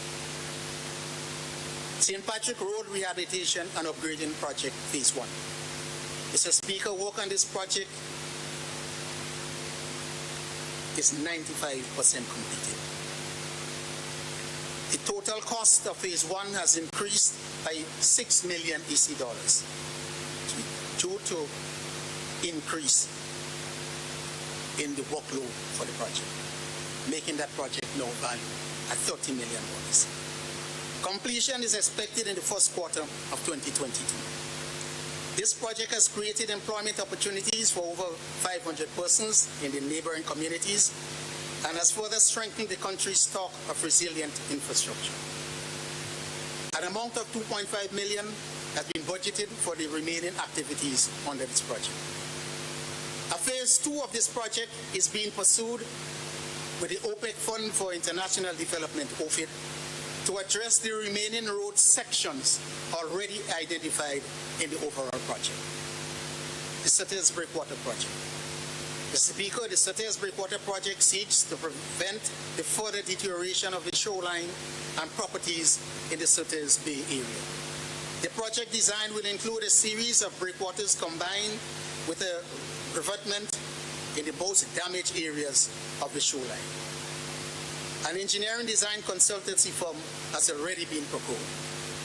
The construction phase of this project is expected to commence in the fourth quarter of 2022, with the creation of several hundred jobs over its 18 months duration. The National Disaster Rehabilitation and Reconstruction, the Gulf Extreme Rainfall Project, Mr. Speaker, this project is funded by the Caribbean Development Bank at a cost of $5 million. Under this project, construction on the Brothers Bridge commenced in October at a cost of $2.9 million. The project also involves slope stabilization in areas such as Brothers, Closure, Grosse Point, Maran, Market Square, and Millet. To ensure the smooth implementation of this project, the bypass road in Closure, which connects the eastern and western roads of the island, was rehabilitated at a cost of $1 million. A sum of $3.5 million is allocated for the rollout of this project in 2022. Grenada Water Supply Expansion System and Sewage Improvement Project. This $34.8 million project is financed through a grant from the UK SIP program, with the National Water and Sewage Authority as the implementing agency. The goal of the project is to contribute to the strengthening of the water sector in Grenada, reduce water sector risk, improve the sewer system in the tongue of St. George, and build resilience to the impact of climate change in the sector's infrastructure. Mr. Speaker, construction has been delayed and is now scheduled to commence in the first half of next year. The road improvement and maintenance program. Mr. Speaker, a sum of $10 million is provided for the improvement and maintenance of the country's roads network next year. It is important to ensure that our roads do not deteriorate beyond repair and that they are safe for motorists and pedestrians alike. An indirect benefit of this program is that it provides livelihood support to daily paid workers to help feed their families. A total of $13.1 million was expended this year. Concrete works. Mr. Speaker, under this program, government continues to undertake small-scale infrastructure works with tremendous positive impact, including the creation of jobs in the rural economies. For 2021, $19.9 million was invested in concrete pavements, retaining walls, drains, and culverts to protect the integrity of our road infrastructure, utilities, and private properties along the country's road network. A sum of $10 million is allocated for the concrete roads program next year, with the potential to create over 1,000 construction jobs. Mr. Speaker, this year, asphalt works were undertaken on various sections of our road network throughout our country at a cost of $15.5 million. A sum of $12 million is allocated for the continuation of this program next year. One of the major problems affecting the asphalt programs, Mr. Speaker, is the availability of hot mix asphalt. Mr. Speaker, to address this problem and improve the efficiency and effectiveness of the program, government has entered into a lease arrangement to revive the telescope quarry to support the production of hot mix asphalt and aggregates. This increased production of hot mix asphalt will provide job opportunities for residents in Telescope and surrounding areas.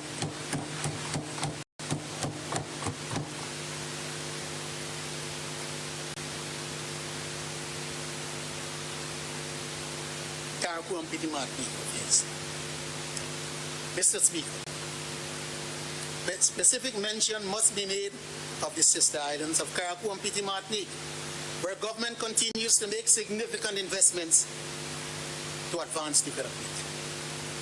The sum budgeted under the Ministry of Carriacou and Petit Martinique Affairs for 2022 is $19.5 million, an increase of $2.3 million over 2021.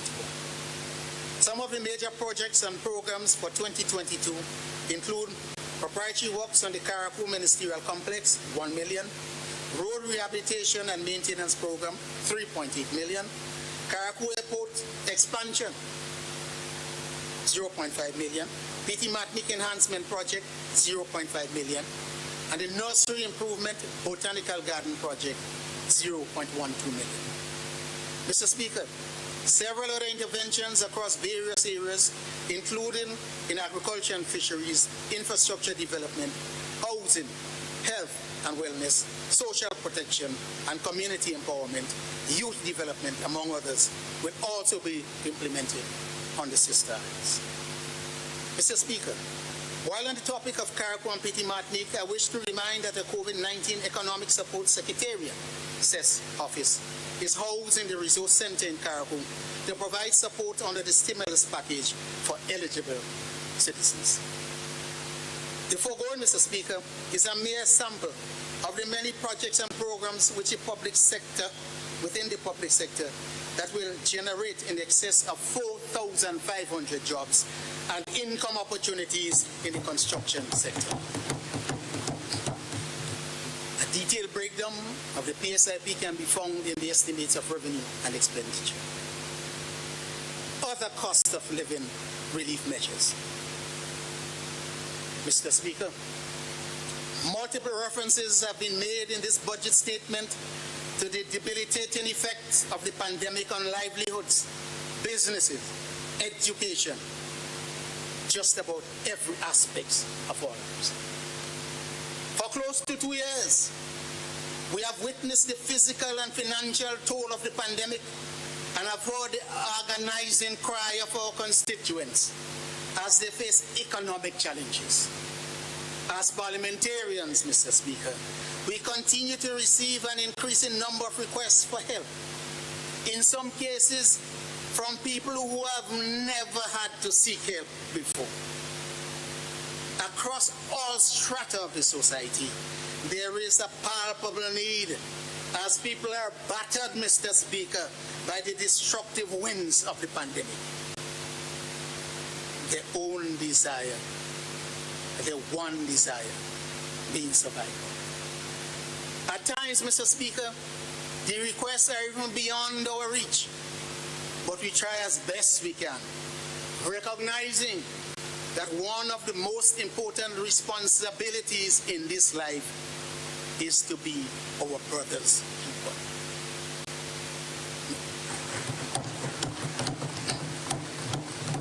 Mr. Speaker, put simply, we care. The government cares deeply for the people of our beloved country. Therefore, we have constantly sought to identify measures to bring much needed relief to the citizens of Grenada, Carriacou, and Pitmaki. Further to the many initiatives identified earlier, including cash transfers for the vulnerable, unemployment benefits, internet connectivity program, loan support measures for entrepreneurs, and grant support for youth entrepreneurship.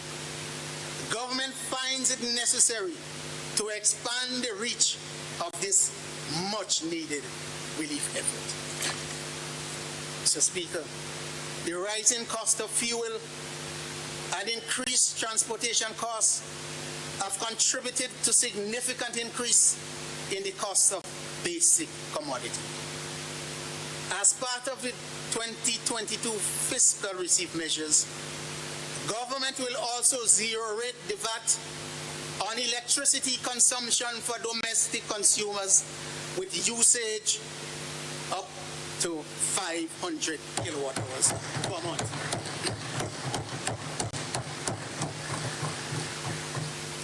Government will also remove the environmental levy for all category of consumers whose usage does not exceed 500 kilowatt hours. In other words, Mr. Speaker, domestic customers consuming up to a maximum of 500 kilowatt hours per month will be relieved of government charges on their electricity bills. Additionally, Mr. Speaker, with the rise in the price of fuel expected to continue, a reduction of 25% on the non-fuel charge per kilowatt hour will be instituted for all categories of consumers. These changes will take effect from the next billing cycle.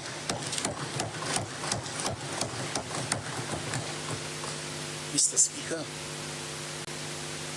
consider for a moment,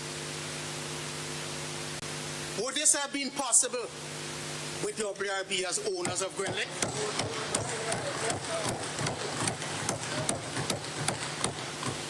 I think not, Mr. Speaker. Government's ability to initiate these relief measures in the electricity rate is only possible because the government of Grenada now has controlling shares in our own electricity company. At long last, Grenada can work in the true interest of the people, Mr. Speaker. While the cost of the repurchase forced on us by arbitration was high, already benefits are being realized. With WRG still in control, would WRB still to be in control, there will be no such relief, Mr. Speaker. And their lawyer, Mr. Speaker, their lawyer, Mr. Speaker, will definitely be in the forefront in the courts, preventing any arrangement for meaningful relief for the people pursued by this government, Mr. Speaker. Mr. Speaker, The slump in supply and consumption at the height of the pandemic triggered increased costs for fuel, and in recent months, motorists have paid more at the pump. The government will implement a cap of $15 per gallon on gasoline and diesel, effective from the next petroleum price change on December 18th, 2021. Mr. Speaker, notwithstanding that VAT is already removed on most basic food items, such as rice, flour, sugar, bread, ground provision, vegetables, fish, etc. Government will exempt VAT on an additional 5 items effective January 2022. Swordfish, turkey parts, vegetable cooking oil, cheddar cheese, and split peas.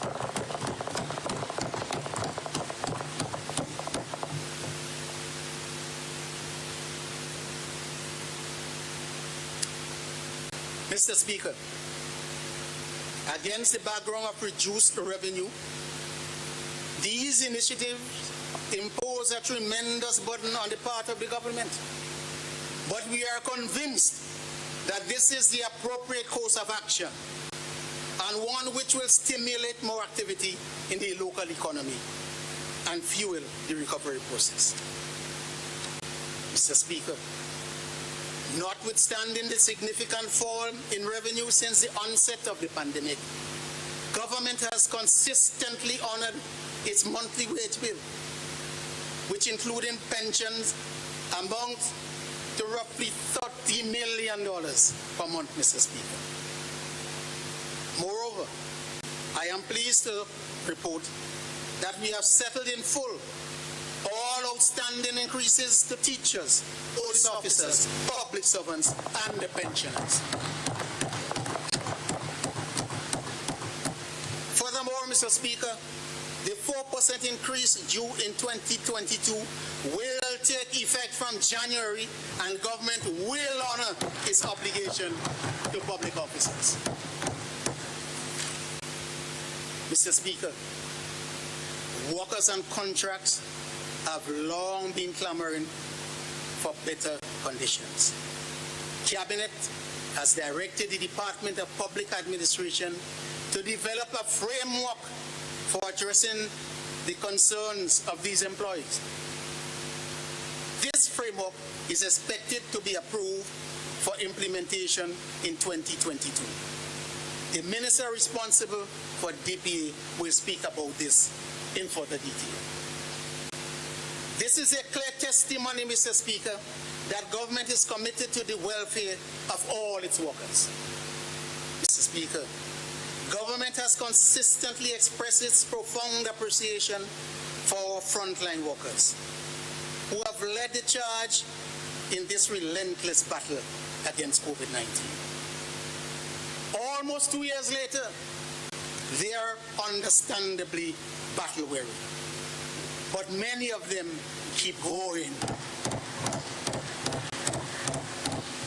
Energized by the delivery of quality service to their countrymen and women. They routinely make personal sacrifices and forgo quality time with their loved ones. Although the pandemic calls for greater caution with respect to expenditure, rewarding our frontline heroes is something that must and will be done. Our pledge today to show appreciation in a tangible way. Mr. Speaker, I therefore announce that all frontline public sector workers, defined as all officers of the Royal Grenadier Police Force, along with medical personnel and ancillary workers in the Ministry of Health, who physically performed and continue to perform, and by virtue of their duties were exposed to the risk of COVID-19, will receive an additional month's pay during the month of December.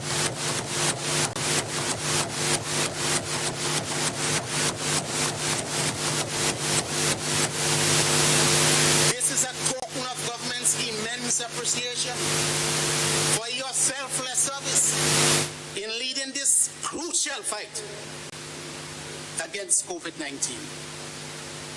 We acknowledge the tremendous sacrifice made in helping to keep our beloved country and the people safe. We thank you and we applaud your efforts.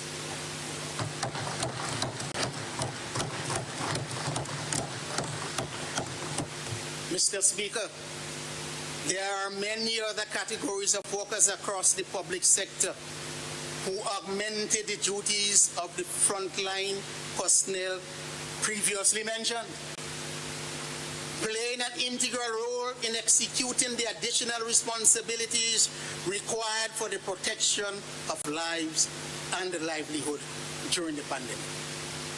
These workers, Mr. Speaker, will receive similar reward based on established criteria. Government is convinced that our public officers are deserving of such recognition and reward. For without their committed service, a challenging period in our country's history will be made even more difficult.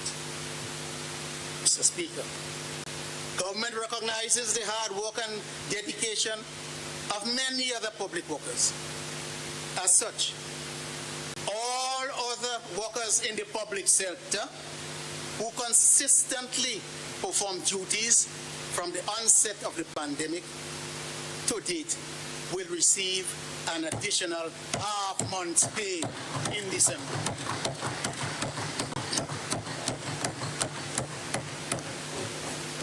Mr. Speaker, these initiatives will obviously temporarily increase government's wage bill, but we believe that these tokens of our deepest appreciation are warranted at this time.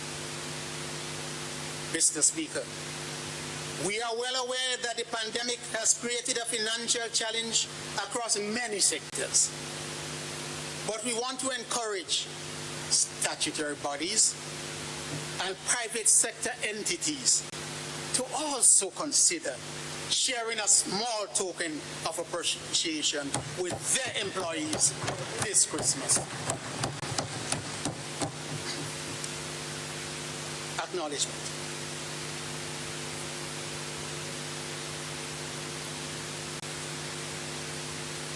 Mr. Speaker, the past 20 months have been extremely difficult, but we have prevailed.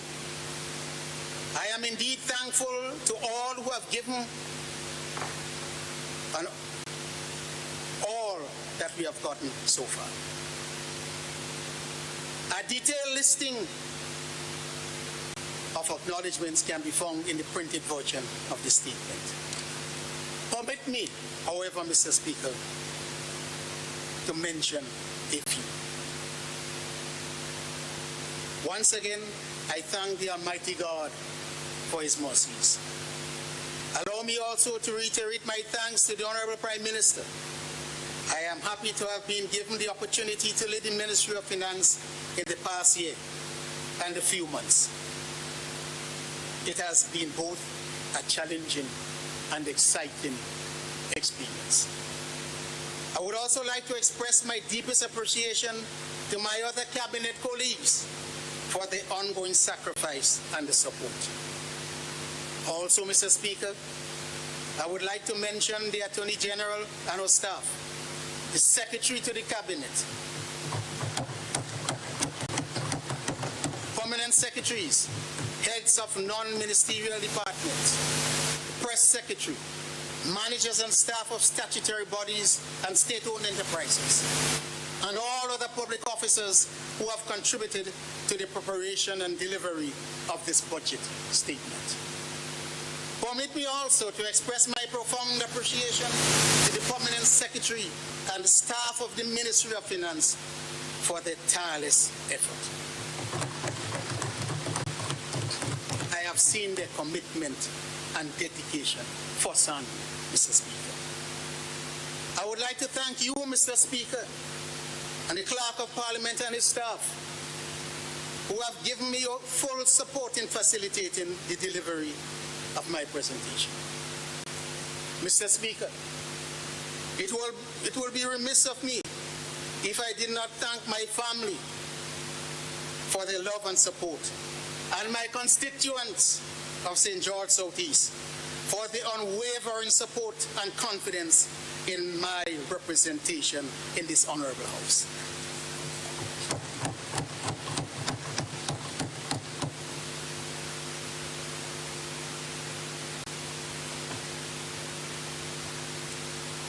Conclusion. Mr. Speaker, this budget demonstrates in no uncertain terms the actions of a government by the people, for the people, and of the people. Mr. Speaker, we are in the fight of our lives, literally and figuratively, as we combat an unseen enemy that threatens our very existence and our means of survival. But we are battle ready. We have weathered many storms before, and we are resilient. The pandemic may be far from over, but we are not done fighting. The indomitable will of the people of Grenada, embedded in the spirit of our ancestors, will prevail. We are determined to protect the development gains achieved through the immense sacrifices of our people.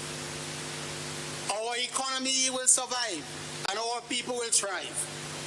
Investor confidence is high and many opportunities abound on this path towards sustainable, all-inclusive development. The period of darkness that enveloped us, forcing businesses to shut their doors, has given way to the dawn of a new day, illuminated with hope, optimism, and confidence. The future we wished for is now. Let us embrace it in furtherance of our developmental objectives. Jobs are returning, unemployment is falling, government revenues are strengthening. These are all remarkable achievements considering the economy and the enormity of the challenges posed by COVID-19. Mr. Speaker, we did not come this far to fail. Going forward, government will continue its astute management of the economy. And as a people, we must engage in responsible behavior that will not further compromise hard-won development gains or impede the recovery process. Vaccination is a choice, but it is the right choice. Yes, Mr. Speaker, the right choice. We have to reverse vaccine hesitancy so that more of our people can have a fighting chance to survive this health crisis. We all have a duty to protect ourselves, protect our loved ones, protect our country. The policies and programs I have laid out today, Mr. Speaker, will help us cushion the economic fallout of the pandemic, empower our youthful population to engage in entrepreneurship, protect us and our loved ones, create sustainable jobs and incomes, businesses, big and small, keep the doors open, and position our country, Mr. Speaker, to build on the progress made towards achieving robust, inclusive, and sustainable growth and development. But, Mr. Speaker, for this plan to succeed, We need to summon the collective energies and the capabilities of the Grenadian people as we march resolutely forward to the common goal of national development. To borrow from the lyrics of a patriotic song, hand in hand for a better land. A people who can understand. That's business. Brighter out of darkness. May God continue to bless all of us.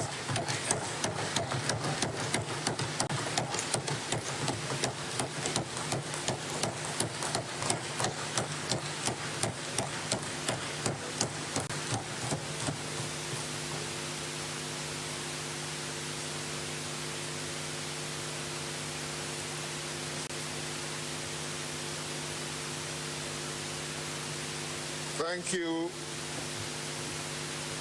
Honorable Leader of Government Business and Minister of Finance.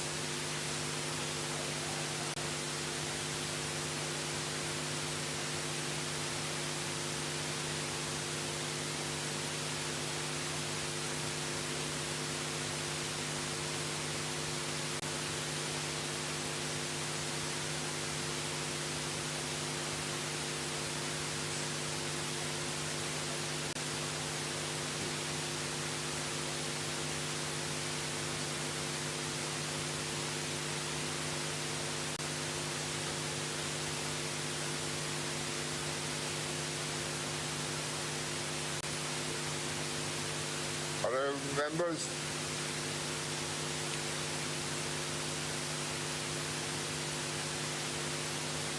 we have heard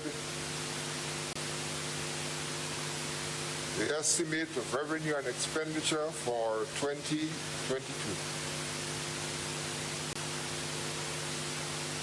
And this is the motion that is before us.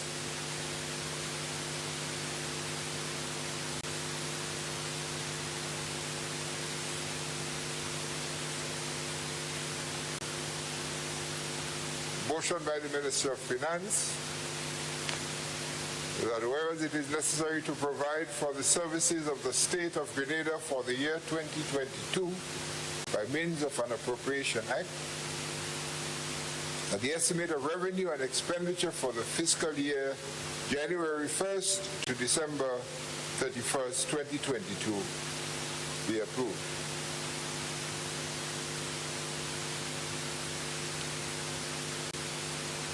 Leader of Government Business. Thank you, Mr. Speaker. As is the customary, Mr. Speaker, after the budget presentation, I wish to propose that this House doth now adjourn to Monday, 29th November at 9 o'clock in the forenoon.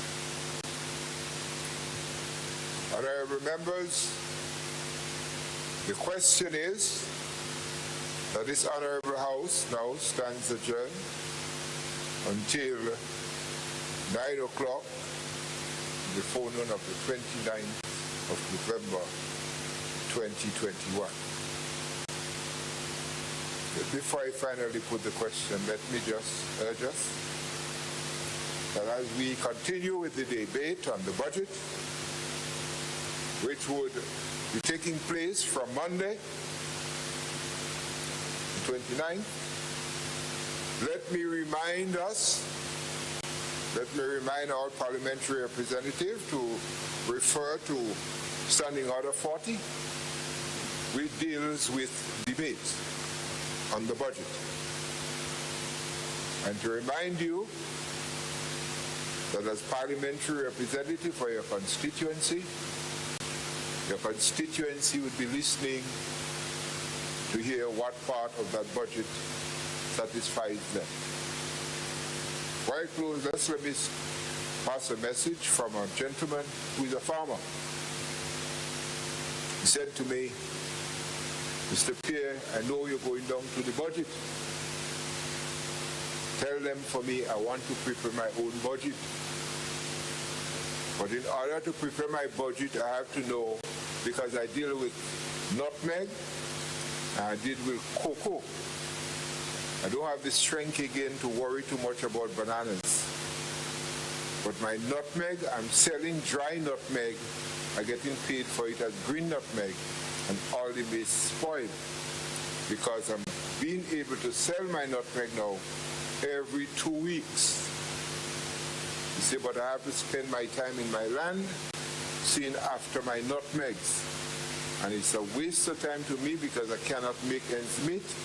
I'm an independent man. I don't like to ask for handout or handout. I want to work for me money. You said my cocoa. I only hear sometimes that they're buying cocoa. So my cocoa stay on the tree, and by the time I get the chance to crack it, I'm getting young cocoa seedlings coming out. So please ask them for me to tell me how to prepare my budget. So I leave that in the hands of the debaters who would talk to the farmer for his nutmegs and his cocoa, because he is suffering. Honorable members, the question is that this honorable house stands adjourned until Monday the 29th at 9 in the phone. All those of that opinion say aye. Of the contrary opinion say nay. Think the ayes have it, the ayes do have it.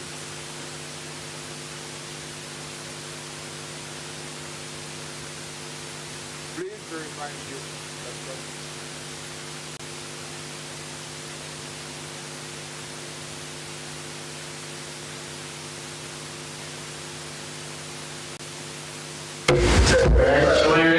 I'm ready.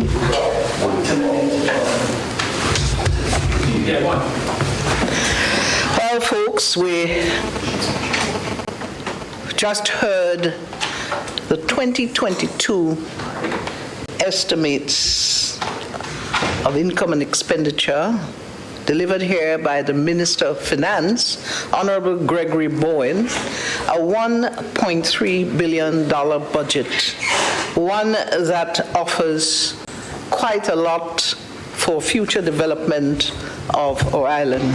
Ending with a quote from the mighty dictator, "Hand in hand for a better land, people who can understand, that's business, brighter out of darkness."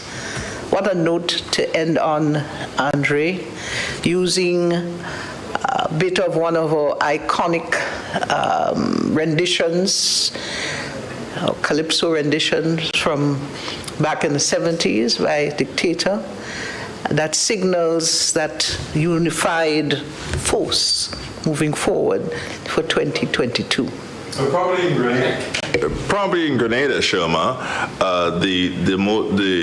the song that can be considered more popular than that might be Independence, the Independence song. Well, yes, yeah, and that song in itself is a national song, and a song that can be used at any time. And it is great to see the minister stretching back through the years, going back to the 1970s, and bringing us a very important line. And Shoma, as you said, hand in hand for a better land, a people who can understand, that's business, bright out of darkness.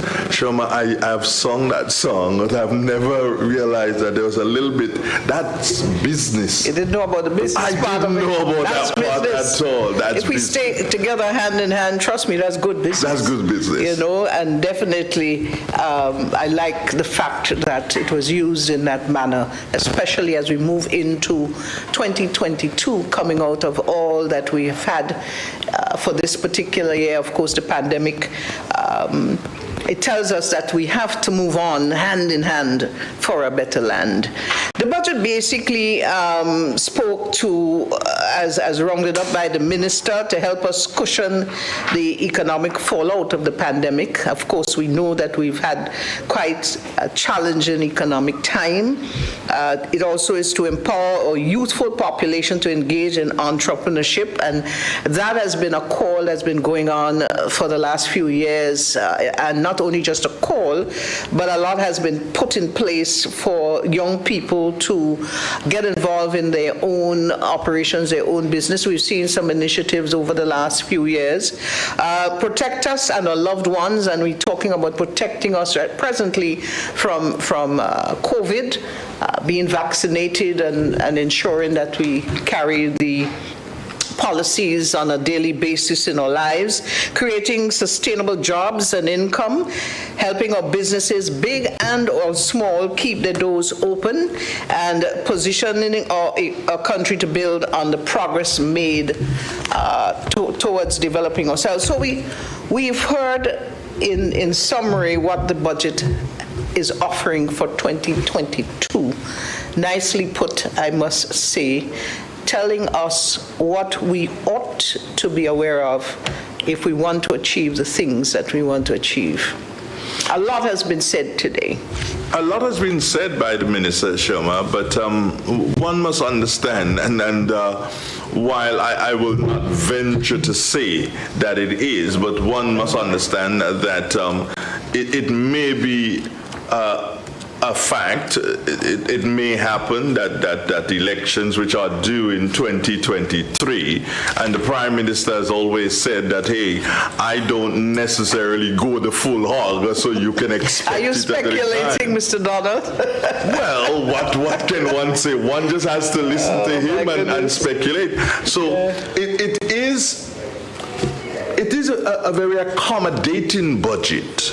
Well, I do hope as you speak toward the elections, I do hope that the folks out there have been registering. Those who haven't will register, because when that bell when the bell rings, you want to be in the process. Well, that's for them, and that really and truly, as I said, I'm going to look forward to the discussions in the various areas as it relates to budget 2022. Yes. And interestingly, we see a sizable amount placed in the health sector, $97.1 million needed for that sector. We may sit and feel that we have come over the seriousness of the pandemic, but we also have to be cognizant of the fact that COVID is living with us. And we have to definitely be aware that we must be prepared at all times. So I think that the budget is very much in keeping with future thinking as to the possibilities or the probabilities that can come. We recently heard of a new strain, South African strain variant, that is now in some of the continental areas. United States is very concerned about it. As a matter of fact, in the news this morning, they are saying once it gets into Europe, the likelihood of it being in the United States is very real. And you know what they say when the United States sneeze. So we also, you know. But I do believe we have the opportunity to talk to some goodly folks who will be joining us to reflect on the budget that we've heard here today.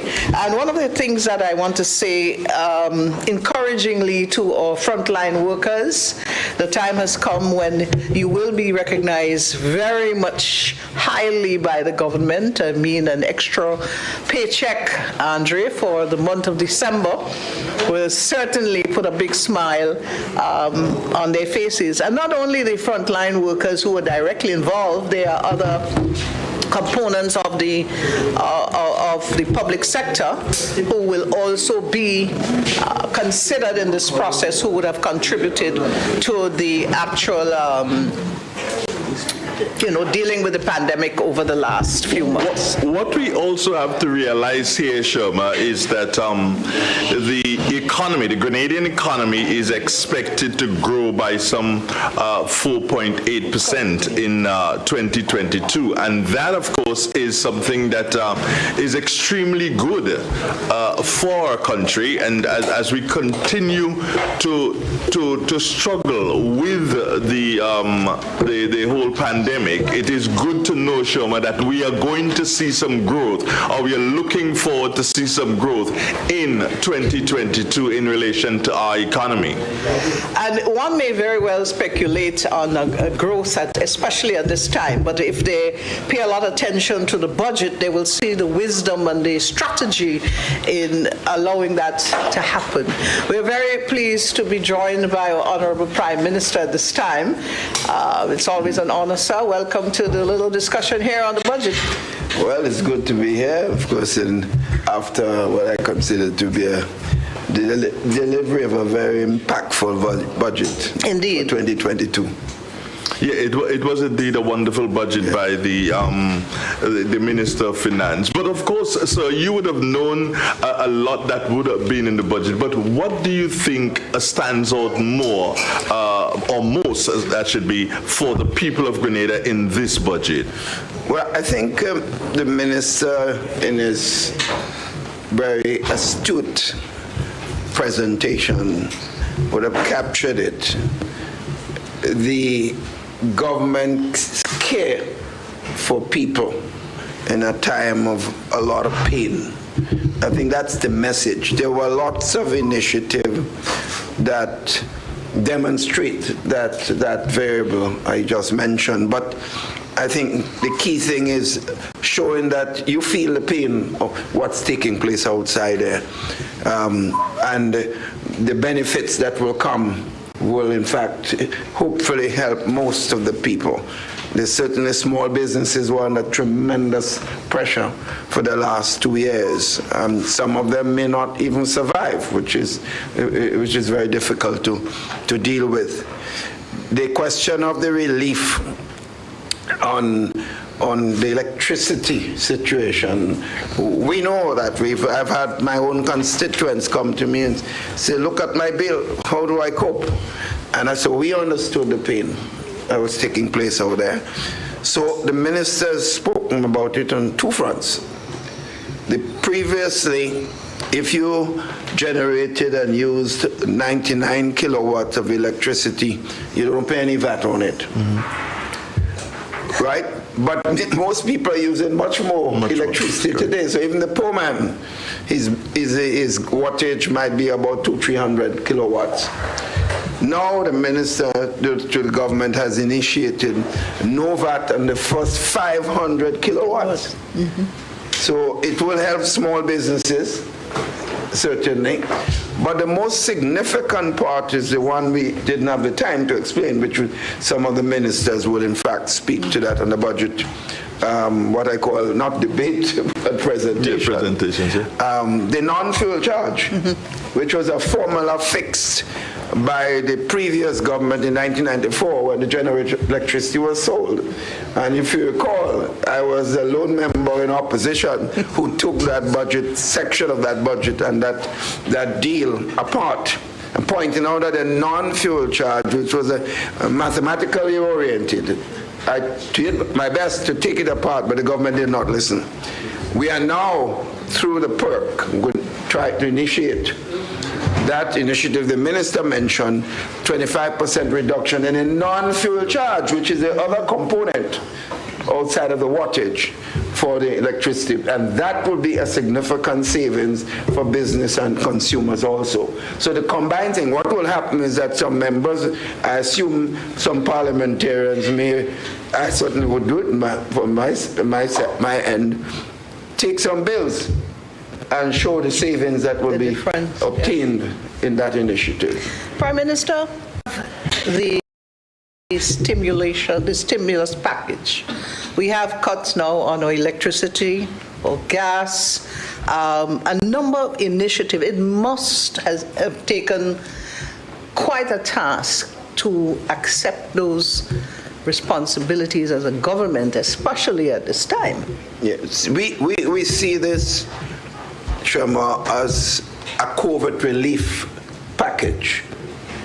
I know some people might want to term it some election budget. Let me take in front before in front take me. So they might want to do that. But we have had several elections before, and we never attempted some of those measures because we did not see that pain that now exists. So when we initiate the question of capping the price of gasoline, so it's now $17, almost $18. So from December 18th, it would be no more than $15. In other words, the government would have to take a hit for whatever increases on the price comes. And similarly, no one would expect that the government would be able to find opportunity to give all police officers 1 month extra salary. I was about to get there. So whoever is planning the activity, they now have some extra money to do something extra for their families. And that's all police officers, and a significant portion of the Ministry of Health workers. Right. It cannot be all because some nurses didn't work.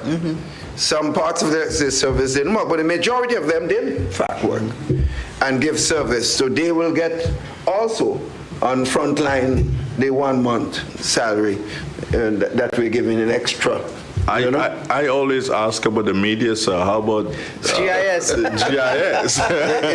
That's your ministry. If they could bring a case for being defined as frontline workers, because the minister did say is others. If a case can be presented, So, I expected to. They would have to. The judge and the jury would sit.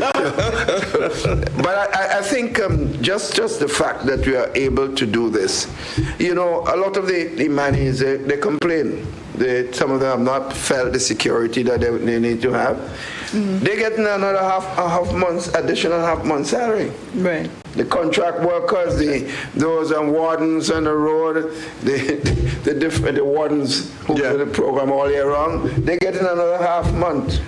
Because in effect, you could say they're frontline because they're cleaning the streets, and during this pandemic, problems can happen to them, and so on. So I honestly believe this, when you look at all aspects of this, the loans, the GDP, the fact that you can get a loan now at 1%. 1%. Even international institution does not give you a loan like that now. 1%. And you're getting 3 years grace. 3 years grace, so you don't have to pay any money before 3 years, and 12 years for $300,000. That will help small business and continue to do so. So they are indeed significant. I think it's a happy day for the country. It's a happy day for all Grenadians.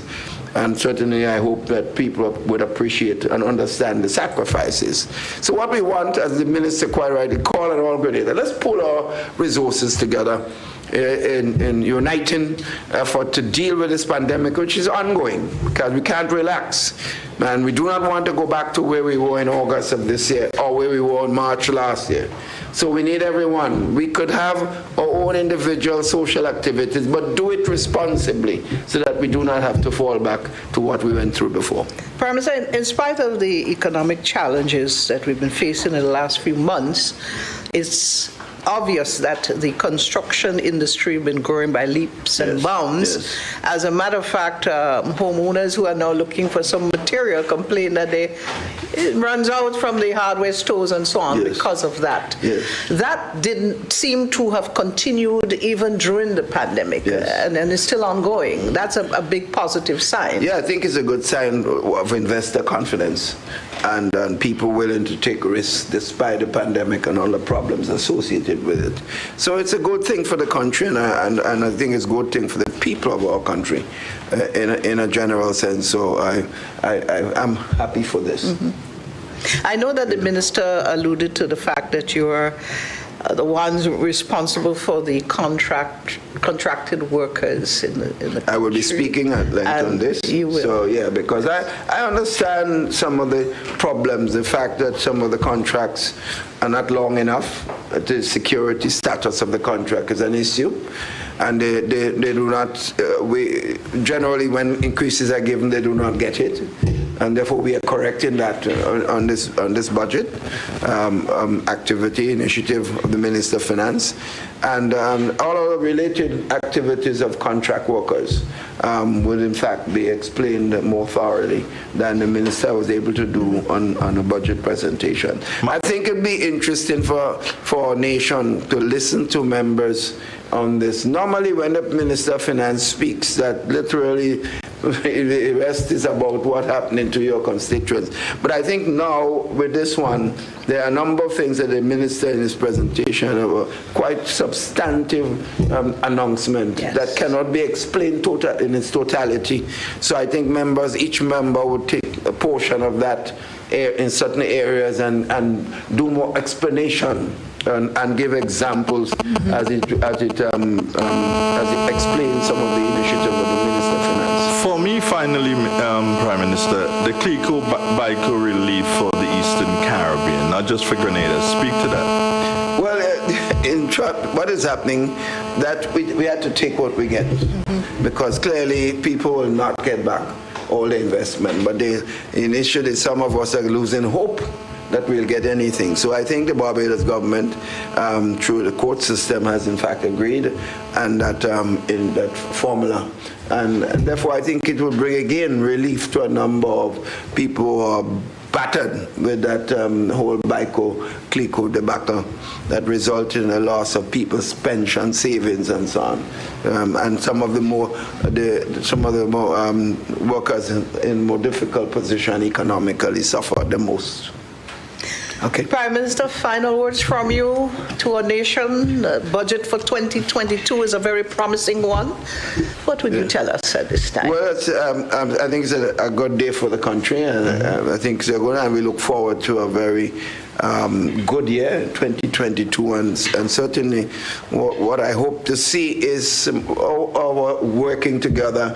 A point made on the budget, which is a good point to close, is that I think everyone must understand we must be seen as our brother's keeper. That's Some right. of us who are able to have a little more than others share.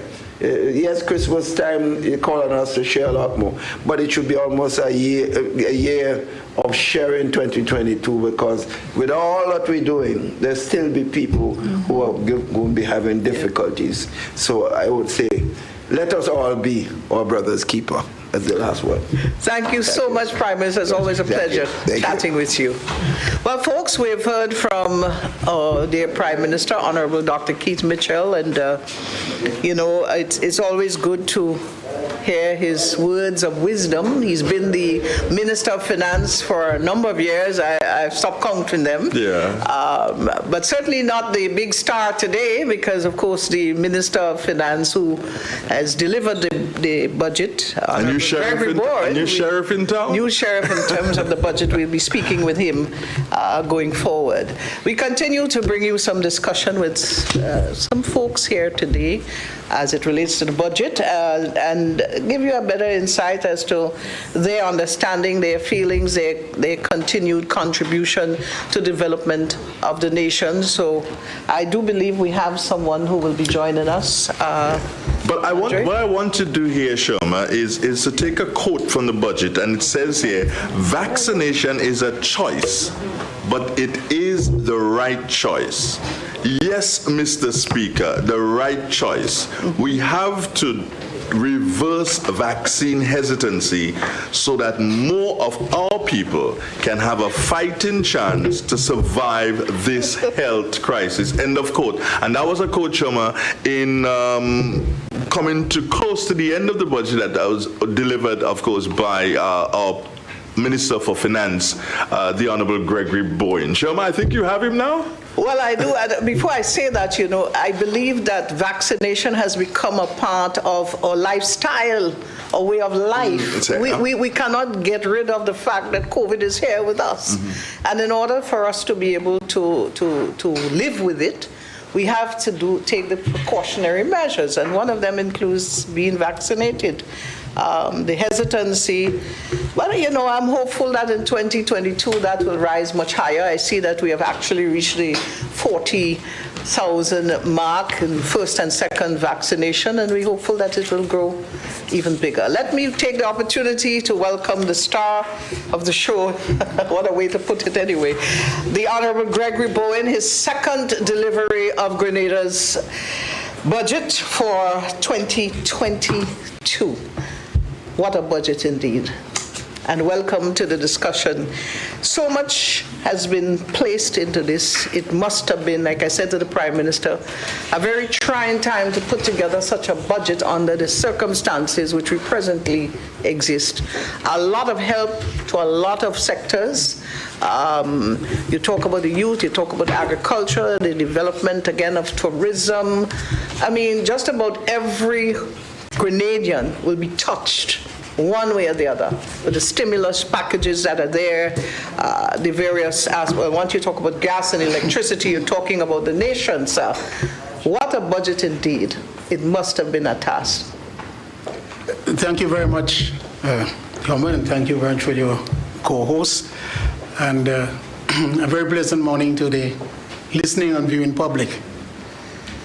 Let me start. Yes, it is a very, very touching budget. But I want to remind us, this all started, the fact that we can do this and bring relief to the people, things started way back in 2013 and 14. That was when we embarked on the program. And since then, we were saying we will build economic resilience. I think the people, even those of us in government, have just been seeing what you call economic resilience. We could only have done what we did today because of what we built from 2014 come up. At that point, we went on the homegrown project. I was since then the leader of government building. And the framework we passed, the laws we passed, I had to interact with the Ministry of Finance and the IMF and the World Bank as we were putting these laws in place. Before a sitting of the House of Representatives, I would get calls from the lawyers of the World Bank. Change this, change that. I said I will go to my colleagues and change it. But they asked, how come that you're doing this so well and the other countries in the world we have battle? Mm-hmm. And my response to them, I will do what is right. It is because of those changes that we are here today and that we can take from the buffer that we build in. Since in 2013. Since in 2013. That buffer that we built coming up to provide, because the measures that we take will impact on government revenues. And the fact that we could survive since then with revenues being down, when other persons have to be borrowing and doing things like that. And the bank and the IMF today recognize the fact that Grenada has a buffer. Now, as we move with it, this is what I want to remind our people in particular. We must dip out of the buffer in order to let our people survive and to recover. But we have a fundamental responsibility to rebuild that buffer. So up to 2030. You had quite a sizable buffer in 2013. 2013, we were negative, we had nothing. Okay. So I mean, the building of it, yeah. Oh, yes, yeah. We have built up a buffer. We were very astute. No expenditure except what is necessary, and we build. And at that time, when they said a war, we could see, a hurricane, we could see. But we never envisaged a health problem. Never did. We never saw it before. But that is in the law. If we hit by a health problem, I know we have been hit by a health problem and we are there. So yes, the budget today is only possible. In other words, I could say with a great degree of confidence that another administration could not have fought because they would not have built the buffer. There were still things that we had to do, and we took it, our constituents, and I'm saying the people of Grenada, they worked with us. They knew where we came from. Remember, some of them could not pay the loans, the vehicles were being repossessed. But when we came into 2017 and this died down, then you start to see the reluctance. Why are you keeping the string around my neck? Now we would see what has happened. So we have put out, and this budget, a lot of it put out in this budget. So in 22, 23, 24, we may still continue to put out a little bit, zero, and the rebuilding must start. Must start again. Must start again. Minister, the health budget has been increased by about $2.2 million, correct? Do you think that that is enough, or is it a situation that is what the government could have afforded to do at this particular point in time? And I will put that question again to the Minister of Health when he gets it, but how do you respond to that? I would say 2021, there was significant spending. In other words, 19 and possibly 20, it was there. So if you by that point in time, if you ask me if 2 million is above for then, but in 2021, the expenditure shot up. Yeah. It shot up. And we have a lot of things now that we would not be doing to the big degree. We hope we don't get that blow from COVID again. Keeping the fingers crossed. Right, so when the Minister of Health demanded correctly so that he wants to do this and do that, 2021 it shot up. So we say now we still budget above that, but we expect certain things to go back down. And with the Minister for Health, and I applaud him and his team, right, and those who are around him, we expect him to bring those expenditure back down. Yet, we did not reduce the 2021 level, we added to it. Yeah. So from that aspect, we believe that it is insufficient. Pray God, as you say. We keep our fingers crossed. And the Minister has a great team around him. Minister, I want to reflect a little bit on the things that are hitting at home. Electricity, gas. Quite a relief in those two areas. And I know that it's said that the government is definitely going to take a hit in terms of income there. So it must have taken a task to look carefully at those two areas for the benefit of Joe Public, if I may use that word, because once you talk electricity, you talk gas, you're talking every single Grenadian. That is certainly so. And you cap it there, but it has been rising. It has. You see, if it were not rising, then you could remain there, and the public would not have been affected. But businesses are infected. They want to come back. People must go back to work. And for months, they had nothing done. The bus association, the busmen, have been crying about, but you cannot make a decision only for the buses to come back. You must look at your buffer and know that you may have to keep it for a long time and know when to commence it. So businesses are starting to reopen the door. All right? Things are coming back. So you have to help the economy. And yes, the bus association will fall within that framework. Yeah, so they will benefit, and the persons who are using the bus will also benefit out of it. That is them. The electricity sector is of critical importance. I remember when we were passing the rules and the laws, and a lot of it in ex-era, that is to reform the POC and the others, a very astute, experienced, world-renowned economist said to me, unless you get your energy price under control, you have done a lot. You will not reap the maximum benefits of what you can for the economy. No, business, the sector, the hotel sector, all small and medium-sized businesses, they all are impacted. I think you are the Minister for Tourism. She tell you how much they pay compared to others. And when you have this continued rise, we will not recover unless we did something to the price of electricity. And we want to about that when we look at the issue, the fuel surcharge is a pass-through. You can't do anything about it. It's come from way out of the world. But the non-fuel surcharge is what you can operate on. And that is where we can bring a relief. And that's where we said it is only because the government has control of the system now that you can really impose. And we're not doing this without looking exactly at the company.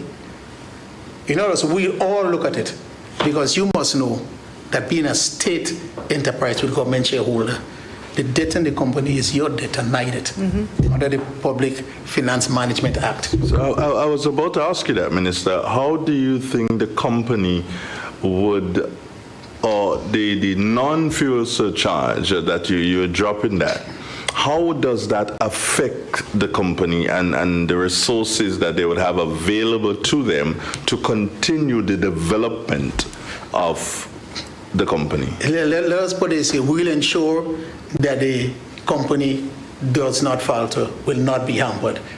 You look at the cash flow they have at hand, and they will have to draw from that for the time being. They'll get a smaller income. That is known. And thereafter, when they reach that stage and they figure this is the point, we will be talking to them throughout the exercise, right?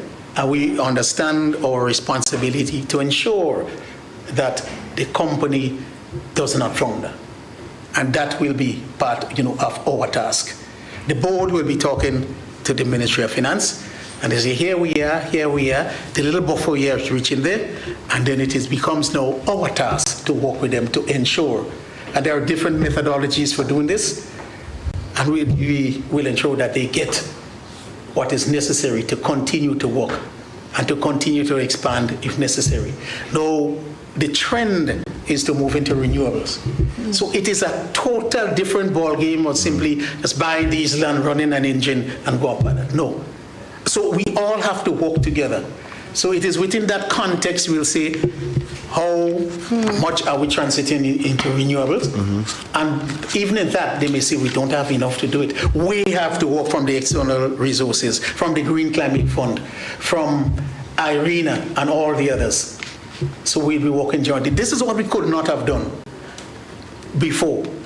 We should have been a long way advanced with our renewables, but I think Sherma has the final one for you. Well, I want to reflect a little bit on something that was said by the Speaker of the House when he was wrapping up his delivery. Yes. And he spoke about a gentleman who wanted to sell his cocoa, nutmeg, and banana.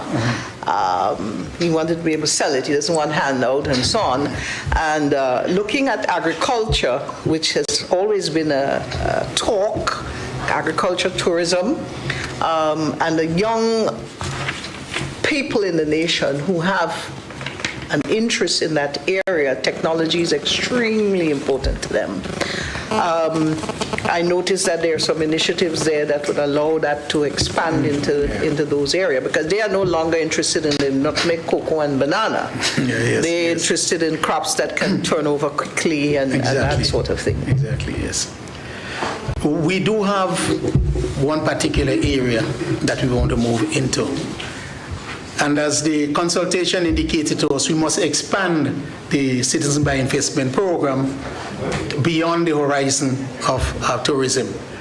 What the public may not be aware of is that we have the priority sectors, and you invite investors to move into them. Now, they all see Grenada as tourists. You do have some small agricultural projects, but as you rightly say, you want the projects with technology. In that context, therefore, we will be expanding and giving the right incentives to persons to come and invest in a project in agriculture along the lines that you said. Manufacturing. We must have a component of money. So you could grow, but you take the crops and do something. That is where NMIB and the Bureau of Standards, they're positioning themselves with the European Union and other projects to meet the HACCP standard and to tell the people here what you must grow, how you must package in order to export. It might be what you call appropriate technology, in where the small cooperative will do just enough with a small bit of machine. That will be the small business investment program that we have. But if we go for a CBI program, where you have people coming in, putting millions of dollars out in a plant, we don't want to take away from the hotel.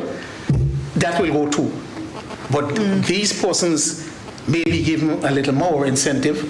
So you come together. What we foresee is hundreds of millions of dollars going into one of two plants where you can buy things up, where the young people, thousands of them will be employed in the technological processes that must go on. They sit with the protective clothing and they have the computers and it will tell them the temperature of this, how this is combining with this and the others to give you a product that will come from through the agricultural processes. That is what we want to get to do, and that is our aim. The Ministry of Agriculture is with it, the MNIB is with it, the Brewer Standards is with it. Now we just have to move and tell the investors, instead of investing a certain sum, 1,000 of them will invest $200-$300 into the hotel.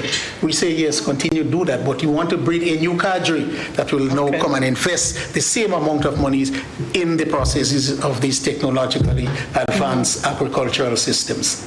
That will end up with a project that we can export. I finally want to ask you your opinion or your sentiments on the word that is used within the theme for 2020's budget, resilience. I often think that we're very resilient people. We've been through a lot. Ivan, for example, we bounced back nicely. Even our recent pandemic, I think we're bouncing back really good. So for the benefit of the folks out there, what does this word mean to you as the Minister of Finance? How do you see it coining into our existence in 2022, and what message you would like to say to us? Yes, thank you very much. Resilience totally means the ability to withstand. But you must have certain things in place, otherwise you cannot do it. You must adapt to some things, the adaptation plan, and you must build resilience into everything you do. Like the infrastructure resilience means that when the hurricane comes, the tie strap and all these things we're doing in the new model of construction, it will prevent the hurricane from devastating your building. So that's infrastructure resilience. In the economic crisis, as a financial, we did not have the background. We did not have the resilience to do that. Now we are built up. In the pandemic, and we can withstand because we have certain things. And all of them, whether it's the infrastructure, whether it's the health, point to the economic resilience. And how do you go for economic resilience? It has to have the financial back in it. Remember, the dollar is a common way of determining exchange and so on. If you don't want to call it finance, you might get a new word. Let us suppose water was the main way of how you transact business. You must have a water resilience in order to take care of all of these things before you. So resilience, build up, that is what we need in order to help and do this. So it is the ability to withstand. If we did not build that buffer, the buffer is the resilience always throughout everything. But then you have health resilience. The people must be able to withstand if this new strain hits us. That's resilience, the health resilience and so forth.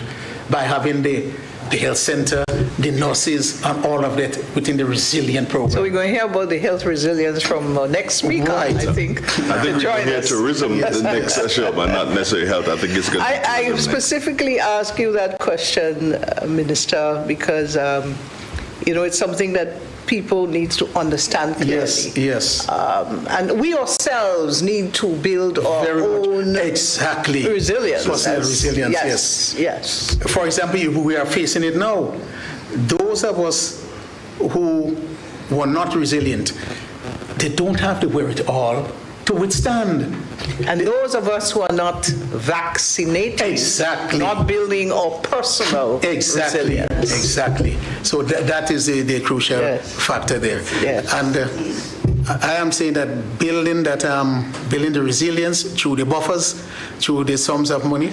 You have the World Bank is now instituting a resilient and sustainability fund, and everybody was happy. I heard many of the leaders of the region said, we have been asking for something like this for 32 years, and here it's coming. Only 2 days when they're explaining to the Caribbean region, how do you access this resilience and sustainability development fund? You got to enter a program with the IMF. I could see the shock of the people in the region. No, Grenada did it voluntarily. And unless we understand we have to make sacrifice to build the necessary resources. Once we build it and get to a certain level, we can relax and everybody can be enjoying the benefits of it. And I think we are getting there.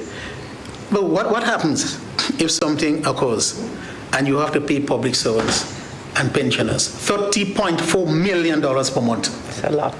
How do you pay them, for example, if this thing hitting us and Minister Sealand they're doing the best to get us out of the doldrum, and they require 6 months with no income coming in? Resilience means you must have a buffer to pay them 30 million every month. Yes, or are you going to borrow? If you don't All have your one rest of other commitments as well, yes. Well, yes. That I'm only talking about the one salary, not about the other rest of commitment. Where are you getting? You're going to borrow, and your debt to GDP ratio will skyrocket. There's a sort of level that they would not give you, no matter what the emergency is. So that is resilience, being able to withstand. And I want to put on record my thanks to the people. You saw the nation coming out, and understanding that we have to make sacrifice in 2013, 14, 15. Mm-hmm. They must understand too, as you say, in order to limit the amount of expenditure, vaccine hesitancy must go. They must be vaccinated, because that will get us back to start to replenish our buffer, to ensure that our debt to GDP ratio, which was over 180, and which reached 57, which has gone back up now to 69, 70, we got to get it down. Because if it hits over 100, no matter who you are, nobody, even the bank in Grenada, will not lend you any money. And we did reach over 100. We were 100 long before. That's when we went in 13. Yes, and that's when we started to go down. Yeah? So there we are. I think, as you rightly say, understanding what we have to do. That's why I said in the speech, I have great confidence in the leadership of the country, all of us, because they understand. If they did not understand, the Minister of Finance couldn't do it. When I come to the Minister for Tourism and ask for something to go here, she doesn't like it. She looks at it. She says it has to go there. Yeah. Because she understands. That is where you have a united front. And without a united front in the government, you can't build resistance, you can't do anything. But not only a united front. Yes. I'm not sure I remember who said it, but it is said that if you run a business without experience, it will fail. Well, So in spite of the talk of youth, we have to talk about those with experience as well, combined. yes, well, the lead us. experience is there. If you're a youth and you have experience, great. Experience means going through the process and working it. If you have that, if you don't, whether you're elderly or whether you're above and you don't have experience, don't Trouble. come. If you're a youth and you don't have the experience, don't come, because the system will fall upon you. Thank you so much, Minister, and we wish you all the very best. It's a big task ahead now. As the process continues, the debate will take place, or the discussion in the houses, and implementation. Implementation, Yes. that's critical. We're Thank looking you. forward to the 18th of December. You will get it. Thank you very much.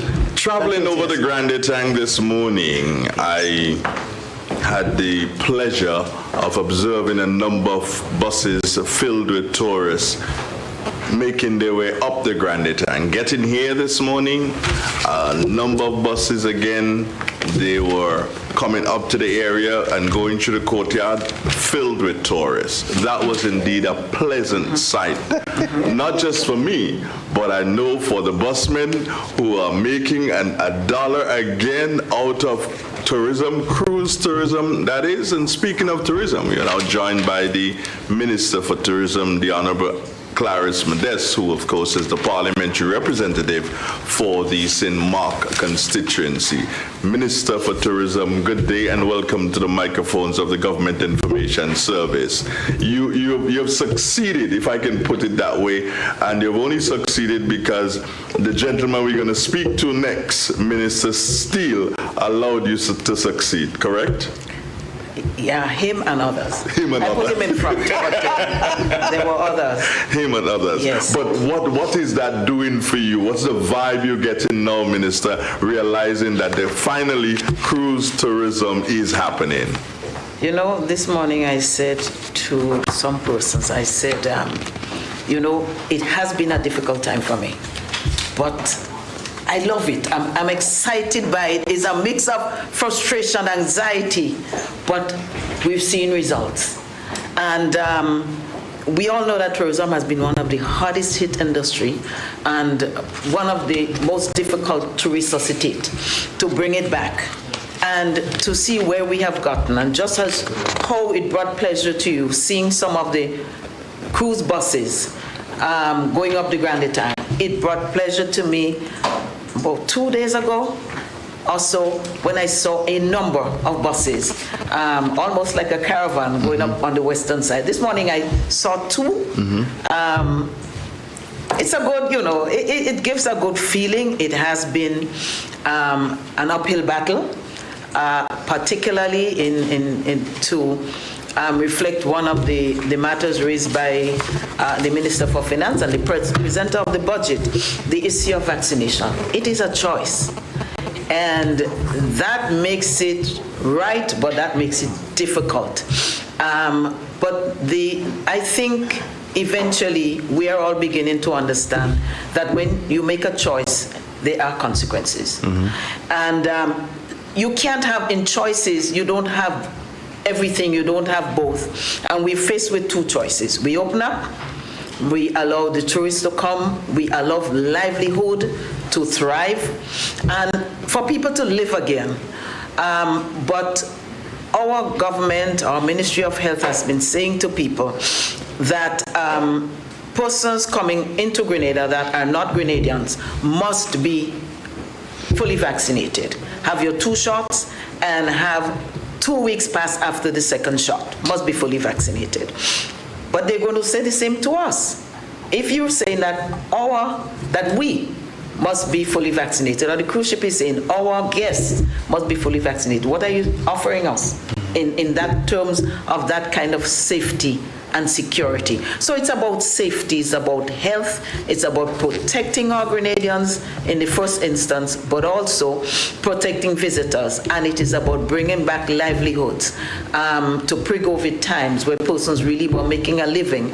And I'm happy to see that happening with stayover passengers and with cruise. And persons are saying that with the relaxation of the Quarantine, yes, for fully vaccinated persons, hoteliers are saying to me that they've seen an increase, they've seen an uptick in terms of the bookings, forward bookings. November has been showing promise. We're going out of November, but December, January, going forward in the winter season is looking good. And cricket. And cricket March. Cricket in March. So it is a really good time because the cruise ships would have started about the 9th of November, and they go on with significant calls every month until the end of April. And still in May, we have one call, which by March, usually you find, a diminishing of calls, but it is holding its own. And then to complement that, I hope a few cruise ships can come. Maybe we can market a bit of the cricket competition, that they can come in, go to the cricket and go back. We can look at a bubble or whatever modality that the Ministry of Health directs that we do. But it is an exciting time for Grenadians to make a living and to get out of the doldrums of not having financial revenues coming in. We know it's not going to be a smooth, level road. Even as we speak, we hear what's happening in other countries planning on banning certain persons from certain countries because of new strains that are showing their faces. But I think it's a good time. Our numbers are down in terms of positive cases. Our positivity rate, as the health people would say, is down. Also, hospitalizations down. It's probably 0. Last time I saw it was about 2 or so persons. The death rate, thank God, Thank God for that. Thank God for that. Stabilized, We yes. did go through a very difficult period. So if we cannot loosen up now, we probably won't be able to loosen up at any time. So persons are scared. We are all scared. This is something new to us, unprecedented, and we're frightened about outbreaks. But we also have to look at the level of risk. And I believe this is the lowest period, apart from when we locked down. In terms of since we've been opening up, this is the lowest period and it's the best period. So I say to all of us, let's do it to the best of our ability. Let us continue to observe the protocols. I hope all the tour operators, all the taxi drivers, all the vendors can open up, can observe even more strictly the new protocols and get vaccinated. It is the best shot we have at this time. And until anything proves otherwise, I stand by that. I have taken my 2 shots. I am looking for my 3rd, my booster. And we have seen, and I leave that to the Minister for Health to talk about, but hands down, if you are vaccinated, you stand a better chance to being safe and keeping your family safe. I'll just shorten it by that. And bringing in visitors and making our money. That's right. It's a win-win situation all around, yes. Minister, I noticed there's been, if I may, I don't have my last year's notes with me, but you seem to have gotten an increase in your budget for 2022 as part of your developmental and resuscitating, I would say, the industry. I noticed there also mention of the West Indies hospitality school and so on and so forth. You want to mention any major areas of development that will take place within the time? Well, let me start with the West Indies School of Hospitality. As you know, tourist is 150% tourism service oriented. Yes. And therefore, and the people who come, they have choices. They can go to other islands, they can go to other countries. I mean, we're the most beautiful country in the world. We're the most beautiful beach. I'm trying to see Grandand's Beach just around here. the corner. Just about, we have a lot. But other countries, in reality, do have things to offer. And surveys show, world surveys show, that people are more discerning with what they do. And in the date and this date of information technology, people do not necessarily book months ahead. They book short term, and so they're surfing the website and looking at reviews, what people say, how we made them feel, what did we do for them, and what did they visit, what experience they got there. And therefore, we have to train people. You can't just expect to put some person to serve meals or to do housekeeping. They need to be trained. And the WISH has offered a variety of areas where we can train our people.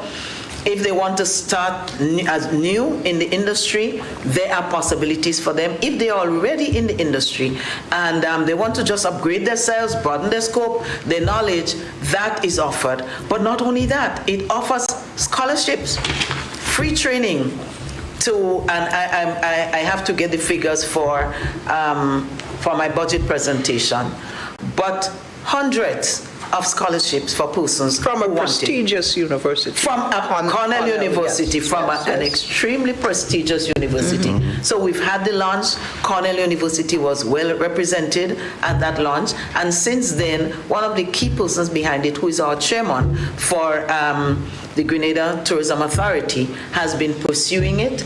And there's a component whereby other persons within the region can have access as well. So I think it's a plus for us. It will take us to the next level in terms of quality of service and in terms of ensuring and assuring that the experience we give to persons are the very best in the world. My final question for you, Minister, has to do with not directly tourism, but it speaks to the development of the Western Main Road. How is that going to impact your constituency in relation to jobs, you think?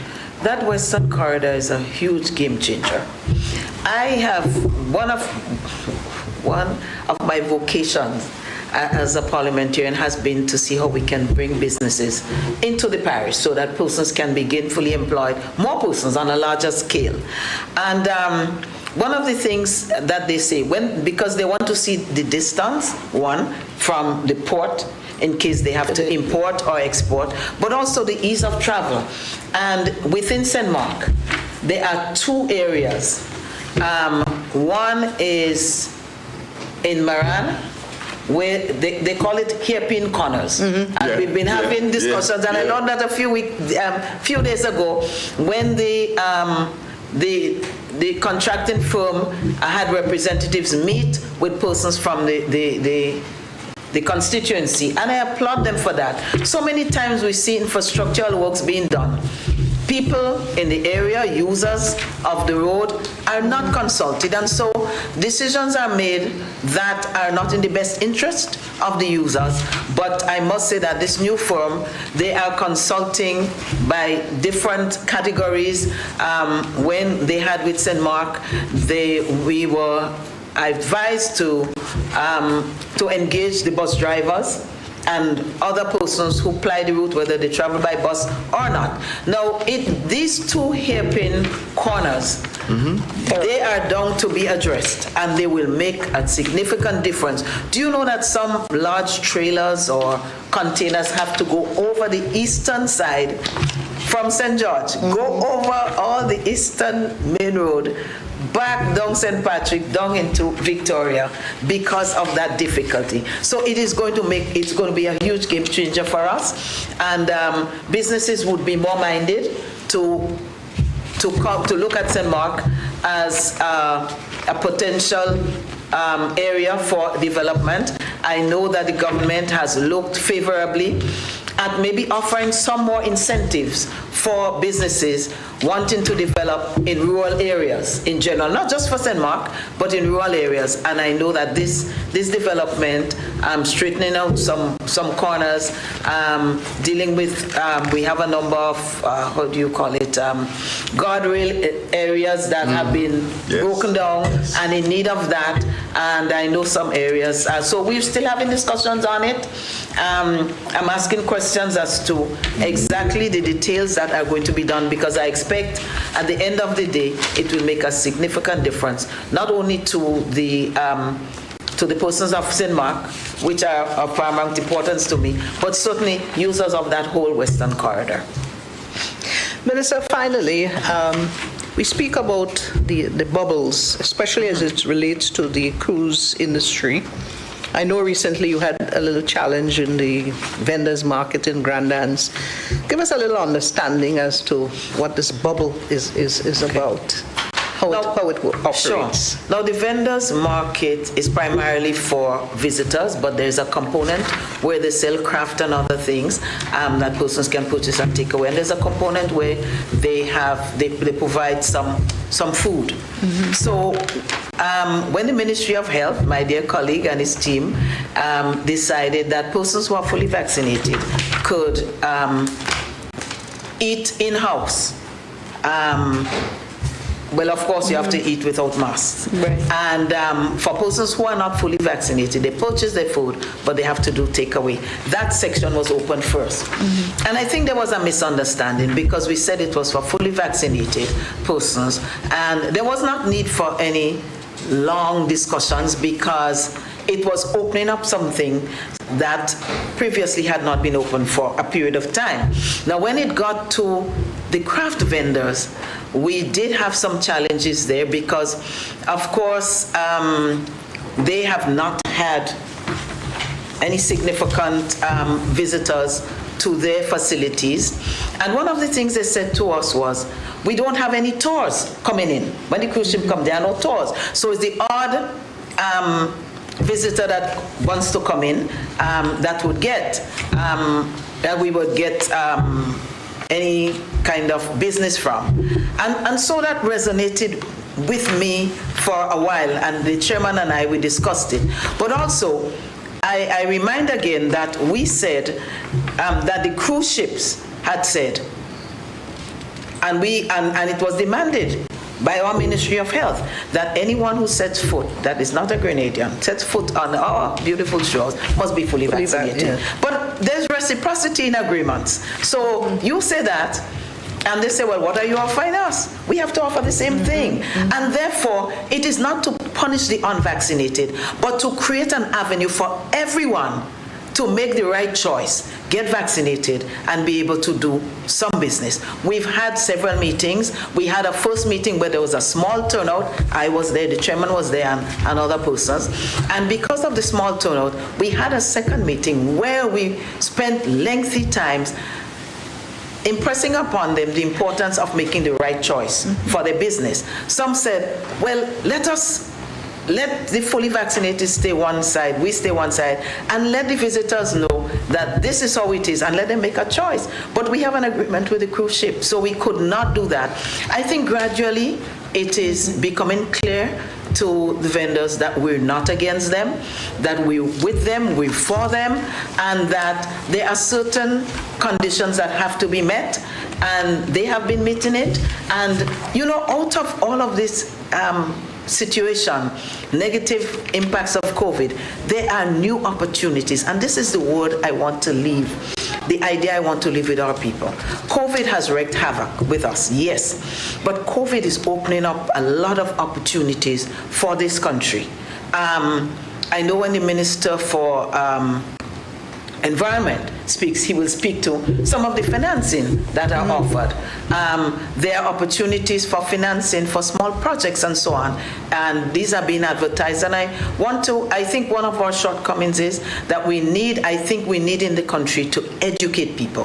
When you talk about agri-processing, making secondary products, which brings more money, we may have to educate people, share ideas. We need to have an idea bank whereby young people can go and get ideas. What can I do with cocoa?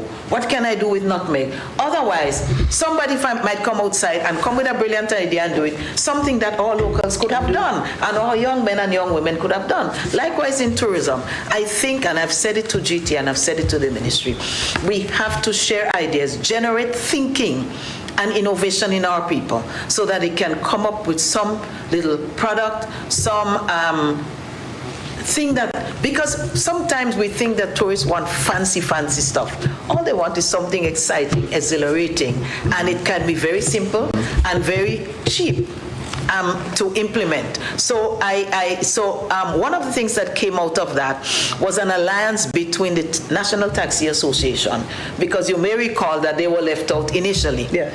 And that is because of how the dialogue went. I don't think there was any intention to hurt anyone, but they were left out, and they called out, and they accused, and they cursed me too. But, you know, they had an issue, they had a case, and we had to go beyond that and say, look, let's sit and work. So we met with them. I called the National Taxi Association chairman, and I said, look, we need to talk. I am concerned because tourism is everybody's business, and we in the industry must demonstrate that it is. So we met, and we said, look, these people who are doing it, they are agents.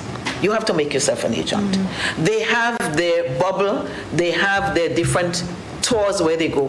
Create your own tours. Grenada has enough beauty. We will work with you.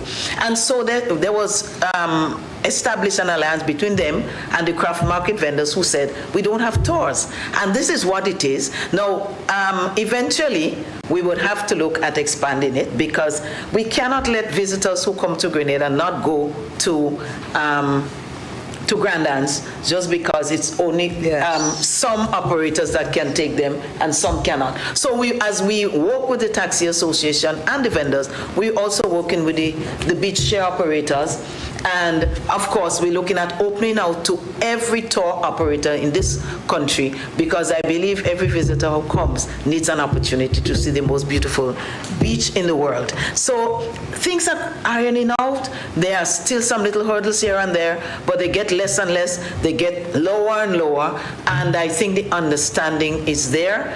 And I am just so happy that the whole issue of quarantine and the whole issue of vaccination is being sorted out. I know I think we've reached the 40,000 mark, but no, we need more. We need more. In order to have the impact we want and to have more freedom, because some of the cruise ships are asking for tourists to roam freely in Grand Anse. We don't have that level yet. If we want them, because all along the Grand Anse beach, there are other vendors But we need to assure the people who are organizing these excursions to Grenada that our vendors are 90%, 100% vaccinated. And we also need that assurance. Health needs it. There are certain, I mean, we've done well with COVID, but there are certain things that other countries have, equipment and so on. And compliments, Minister, for the new equipment. I'm not even calling the names, but the new equipment. It will make a hell of a difference to our country. But, you know, we have to be careful. We have to be cautious. And we cannot just allow people to do what they want, how they want it, when they want it, and put their lives, their families' lives, and this nation's life at risk. So health has a responsibility, and whatever they tell us, we do. Minister, you know, I am of the firm belief that we need a one-on-one sit-down. There is so much that you can speak about in that industry that our viewers or nation need to hear about. And I challenge you to invite me to a one-on-one interview with you. I know I'm not generally part of the media, but certainly I would love to sit with you for a longer chat. When culture meets tourism. I would love to do that, and I have one final challenge. Tomorrow and maybe Sunday, I know the Ministry of Health always organizes opportunities for vaccination, and they work with volunteer teams. We are organizing our volunteer teams for St. John, St. Mark. We're not going to be left behind. We are going to be at the Victoria Basketball Court. We are going to be at Grove Anglican School. Come and get your first shot. A number we are about. When does that be? This Saturday and tomorrow, Sunday? starting both. No, we're doing it simultaneously. Okay. We have enough persons to do both. And the thing is, there are over 6,000 plus persons who have had their first shot. Those in the island-wide where there are opportunities, come and get your second shot. And those who have been hesitant, let us deal with hesitancy. Let us get educated. Come and get vaxxed. Don't ask me anything else. I want to end on that note. Let us get vaxxed. I wouldn't ask you anything else, but I would say to you that I love the hat. Thank you so much, Minister. Thank you, lady, gentlemen, everyone. Have a blessed day. You too. Just to remind you, new friends, that it is a Government Information Service production. Sherma Wells, Andrew Dahl, and of course the team here with us. We will be joined, and we've been joined shortly on the set by the Minister for Health, who is also the parliamentary representative for the constituency of South St. George. Is that correct? what it is? That's correct. That is so correct. And he must be one of the ministers who's really and truly smiling, Sherma, because the Minister of Finance indicated that his frontline workers, I'm talking health here, they are due to get an additional month's salary, not next year, for Christmas. but next month for Christmas. Minister Steele, good day. That news must have been a wonderful thing for you this morning. You know, before you get to the minister, Andre, he came on with his mask. It is important for let our viewers know that we all have a mask. I wouldn't be here with you otherwise. Yeah, I know. And we're fully vaccinated. Yes. Good day to you both. Yes. And yes, Andre, it's indeed a pleasure. I mean, it's extremely emotional, but in a positive way. I've taken every possible opportunity whenever I spoke to the public to recognize our frontline workers, to say thank you, and to ask members of the public to do the same. And it really is good today to be part of a government that is able to also go one step further and give that recognition to those who most definitely are due that recognition. Improving service delivery in the healthcare sector. Speak to that. That's what we have been doing. Well, that is the never-ending journey of healthcare. Constant improvement, constant correction, constant fixing. We have been strengthening our health system throughout 2020, 2021. Mainly as a result of COVID, but there have been other areas too. So we have built a strong and hopefully resilient system that now needs additional focus. We've survived a wave, and that is a proof in the strength and resilience of the system. A terrible wave, more than any other, percentage-wise, or so any other country. in the region has dealt with percentage-wise. We have new CT scanners about to be commissioned. That's not COVID-related. That's in the plans, and that's back on. Dialysis center about to be commissioned as well, to offer subsidized dialysis care to those who need it. We have new X-ray facilities about to be commissioned. We have our phase 2 building, accident and emergency as well. New labs, state-of-the-art labs at the General Hospital. We have X-ray for Princess Alice and Princess Royal, refurbished Princess Royal that is now climate resilient. All of these things have been happening while we've been fighting COVID as well. All of these things have been happening while we have had our borders closed and we have had very little income.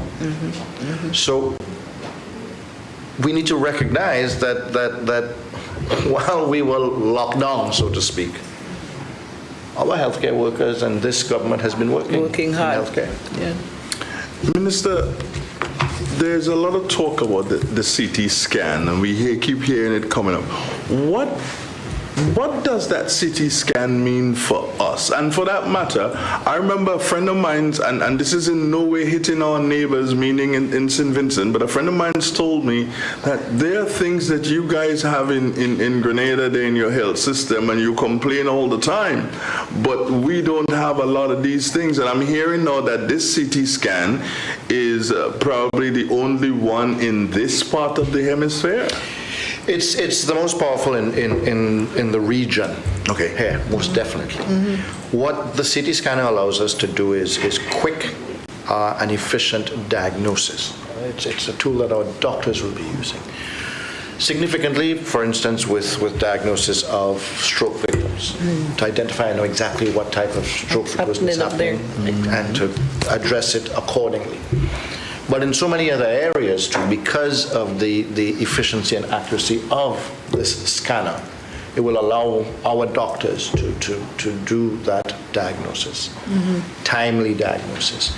So it means that patients spend less time in hospital and less time waiting to be diagnosed while in hospital, and also where time is of the essence for certain ailments, it means that it can be addressed much faster. Indeed, it is, and I myself have been a recipient of a CT scan when I had my accident years ago, and I can assure you it is definitely going to make a big difference in the health industry. Minister, we talk about the development of the various facilities, and we know in every state, in every part of the world, you have health challenges. In the big United States, people complain about having to wait hours to see in the emergency department, et cetera, et cetera. And when we think that we are so badly off, we'll be surprised if we take a little trip through the region. We'll see that our neighbors are much worse than we are. So we ought to be grateful at times for all the improvement that's been done so far. We noticed that you're getting an extra $6 million towards COVID, in addition to what would have been there before. And we understand the challenges that took place during this whole pandemic. The testing, the vaccination continues, and it must be continuing at a cost as it goes along the way. And that in itself we ought to be, grateful for, because evidently it would be taking out of your budget to provide these services free of cost. It does, and that's why some of the services are not provided free of cost, for instance, the testing for travel. Right. But for community testing, if we did have an outbreak, or if we were trying to find or determine, then no, those are provided free of cost. And yes, it does come at a significant cost to us, manpower-wise as well. But it is part of what is necessary. And these are the times that we live in right now, that COVID is around. And that as long as we continue to have a significant segment of our population at risk, then we do have to take these necessary steps and have to go through these expenses. You know, Minister, I don't want to compare you with others, but I noticed over the last 2 years, you seem to have had what I like to call the Obama syndrome. Politics seem to be graying you a bit with the pressure of COVID. Yeah. I would say that it has been a very trying time for you as a human being, having to deal with all the pressures that came along your way. I just want to say that if you had a cap on, I would put a big feather in it, in handling especially the last couple months of the pandemic. And I mentioned before, it takes a lot of good leadership and strategy in order for us to reach where we are today, after having so many cases in August, early September. So that has been quite a responsibility for you as a minister. It's been a tough one, hasn't it? It's been a difficult period. Fortunately, I've had tremendous support. Support at home from family, support in the ministry from those who are with us, our frontline people. So within the administration, support from my colleague cabinet members, that has made the difference. That has made the difference. But yes, it has been a difficult period. Was there any time you felt that this thing was overwhelming and we wouldn't get to this point? There were times that there were dark moments, yes, but we always needed to get through. Keep pressing on. Faith and belief that we would press on and we would get through. And one of the roles that I have to play is that person that has to lead from within and cannot give up. We cannot give up. We have to be realistic. We have to be pragmatists. But we cannot and will not give up, and that is why we are successful. Minister, you've given tourism that platform in which to operate right now, meaning the Ministry of Health. What are you thinking of the time you may be easing up so that the youngsters can go out and have their football competition, their basketball competitions, and cricket competitions, because they do parties. need. Well, I ain't talking the parties yet, but they do need an avenue so that they can, let off that energy. Are you thinking that? I think that's absolutely necessary. Yes, it's very important that we ensure that when there is easement, that we can breathe, that we can relieve the stress. So when the sun is shining, we need to make as much hay as possible. When we have movement periods, which is now, then we need to mash the gas. And really, some people say, well, you're doing things too fast. Also, no, I believe that there are periods of low risk and that they will be followed. Today we're awaiting a meeting that's going on now at WHO with respect to a variant of concern. That's a South African. From South Africa. But we have a period now where arguably we can say, let's breathe some, because there's a period of darkness coming shortly again. And we have to think about the holiday season as well, and the possibilities as well. My final one for you here, Minister, and I did speak to Minister of Finance about it. You've received that 2.2 million increase in your allocation. Did you want more? Yes, there's always the desire for more, but we're a team, and health has been given quite a lot of resources from the limited resources that we have as a country over the last year, and we have used that to strengthen our systems. So now it is just to maintain that, and it is now to focus on what is our greatest strength and also our area that needs to improve the most, which is our people within the healthcare system. And that is an addition to the 97.1. Correct. So it's to support right now. If I had to ask for more, and yes, to be a health minister, you always want more budget, it would be to strengthen our people, our HR within health systems. It would not be to build more or buy more equipment, Yeah. and hopefully not more COVID tests, but more doctors and nurses, and to give our doctors and nurses more recognition, more support, etc. I want to give you the opportunity to make that clarion call. I know you have had on several occasions in the past, but in this prestigious moment where we're talking budget and we're looking at the future, 2022, to make that appeal once again to our people about vaccination and the key and important role it will play in us being resilient, as we spoke about earlier on, and growing our economy going forward.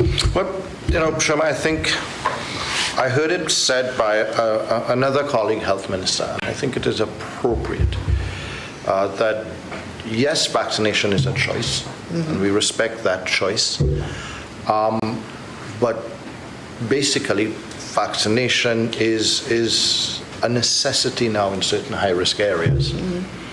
And we as a people need to decide which slot we are going to find ourselves in late or the next quarter of 2022, first quarter of 2022. And I think it is inevitable that it's one of three places each of us will be.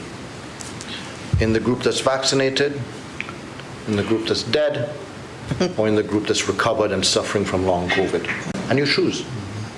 And if you delay, you end up in one of those groups, the latter two, not by choice. But you can choose to be in the first group of vaccinated, and this group that survives. So the choice is each and every one's to do so. Unfortunately or regrettably, we have had, in order to keep us all safe, we have had to insist that certain sectors Be vaccinated in order to participate in employment in that sector. But the choice is still yours. And I do hope each and every Grenadian makes the choice that they're not in the group that's dead or the group that's recovered and suffering.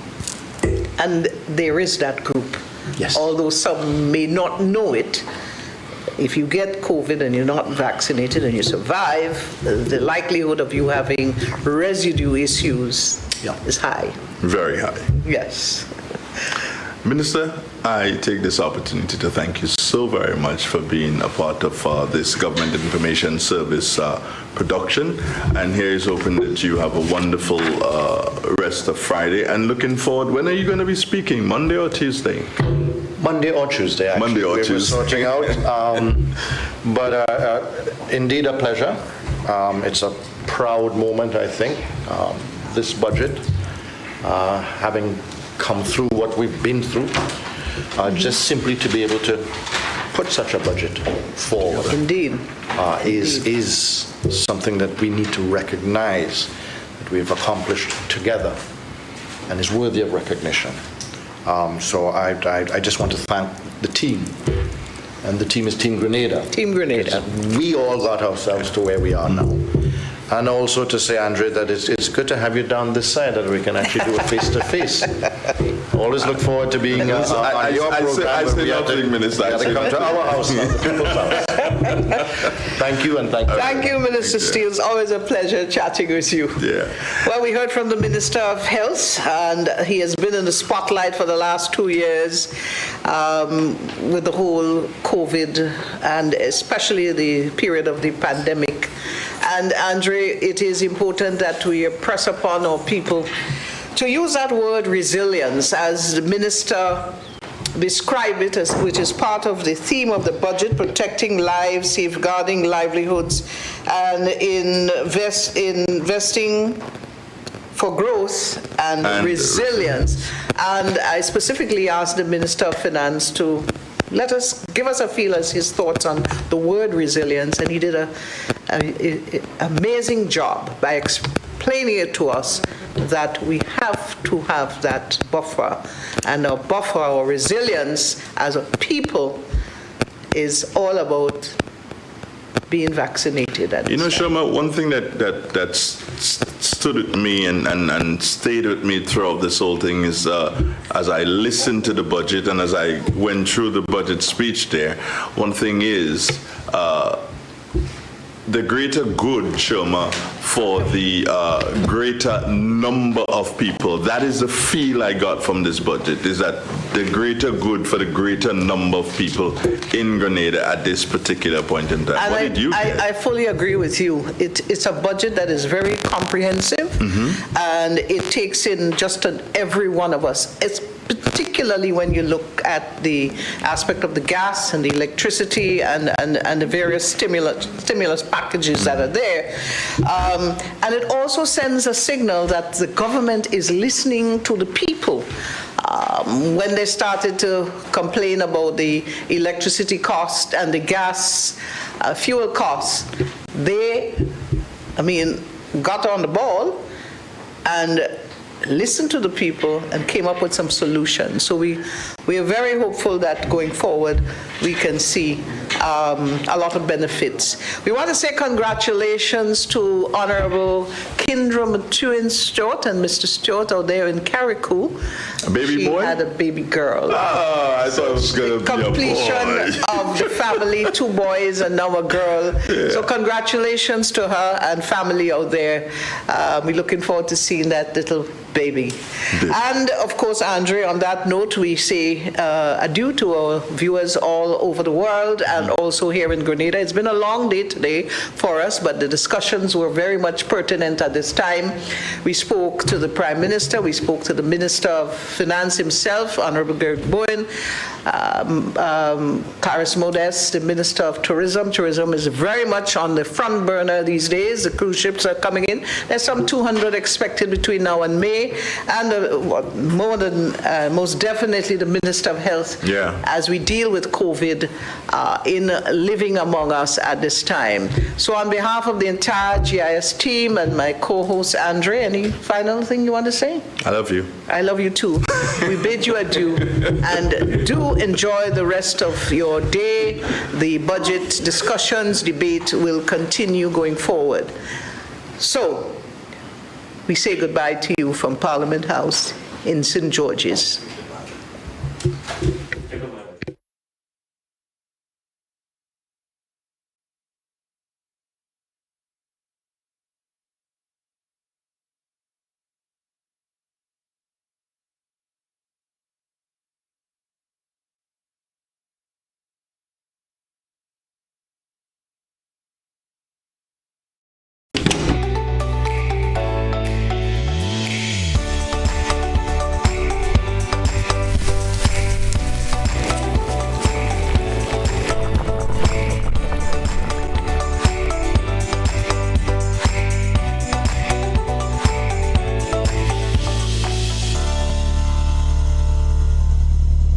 When you need your prescription filled or you require non-prescribed medication, supplements, or all your personal needs, visit Gittins Healthcare at locations on Wall Street, Grand Anse, Victoria Street, Grenville, and Central Deputy Street, Wharf. Gittins Healthcare aims to provide an exceptional personalized pharmacy experience. Additionally, children under 5 and adults 55 years and over will enjoy 10% discount on purchases of $20 and over on prescription medication. Stop settling for less. Visit Gittins Healthcare, where your health is our priority. This Christmas, the Country Cold Store has the widest variety of turkeys, hams, picnics, and so much more. Enjoy the best in frozen meats, dry and chill foods. Get it all in one place this Christmas. Visit or call 440-3335 to place your order or email info@countrycold.com. Thank you and Merry Christmas from the Country Cold Store. Frozen, solid, progressive since 1969. My favorite time of the year is Christmas. At Duty Free Caribbean, located at Esplanade Mall and Maurice Bishop International Airport, we carry a wide selection of liquor, confectionaries, fragrances, leather, sunglasses, jewelry, and much more. Come on in and take advantage of our best deals. Huge savings on Puma backpacks. Buy 2 bottles and get 1 bottle free on selected top shelf liquor. We also offer 20% off on selected top shelf liquor. Purchase 2 of your favorite fragrances and get a whopping 50% 15% discount. Chocolate lovers, save up to 33% on fine selection of chocolates. We have a wide selection of bags to choose from. Arnell Klein, yes, Land, Fossil, and 9 West. Whatever the occasion you're celebrating, you can find that special gift at Duty Free Caribbean. Ace and Napper means getting help when you walk through the door.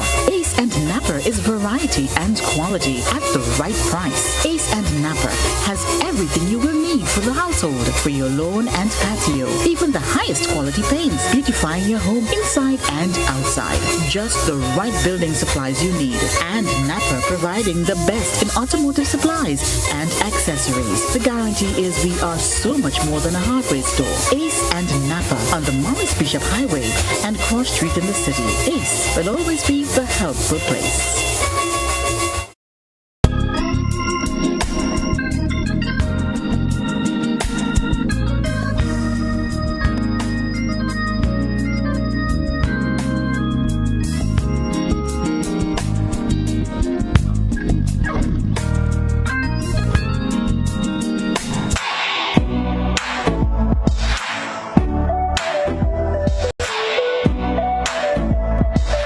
Adonis Men's Store, located at Spiceland Mall, close to Real Valley Supermarket, IGA, is a place to shop for men's quality clothing.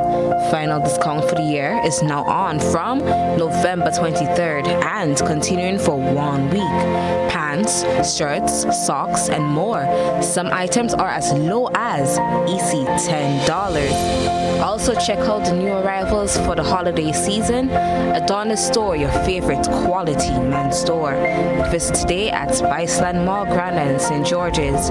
For more information, call us on 439-1212. Kids Planet, located at number 3 NIS Complex, specializes in everything for your children from newly born and upward.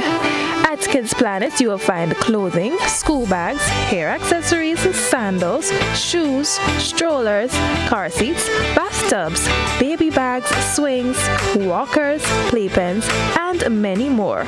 So what are you waiting for? Hurry on down to Kids Planet and find what you have been looking for. Or call them on 444-3996 or 533-3996. And remember, sale is now on. Get 30% off on all sneakers. Sunrise Diagnostic Center, Unit Number 9, the new NIS Building, Melville Street, St. George, caters for your medical and laboratory needs with same-day results. Book your appointment today for ECG, ultrasounds, X-ray, physiotherapy, nutrition counseling, and more. A 24-hour on-call service is also available. For more information, call Sunrise Diagnostic Center on 440-3709 or 415-9522. Alice Bags Grenada, located at the Esplanade Mall, St. George's, is the place to shop for top designer bags and accessories for all occasions. They also offer wallets, purses, backpacks, belts, and watches for men and women, hair accessories, jewelry, and designer pins for your clothing. Yes, remember the name, Alice Bags Grenada, Esplanade Mall, St. George's. Shop there today. For more information, call 417-9958 or visit their Instagram page, Alice Bags Grenada. Penny's Creative Woodwork Shop, located at Mount Gay, St. George's, is a place to visit for everything wood.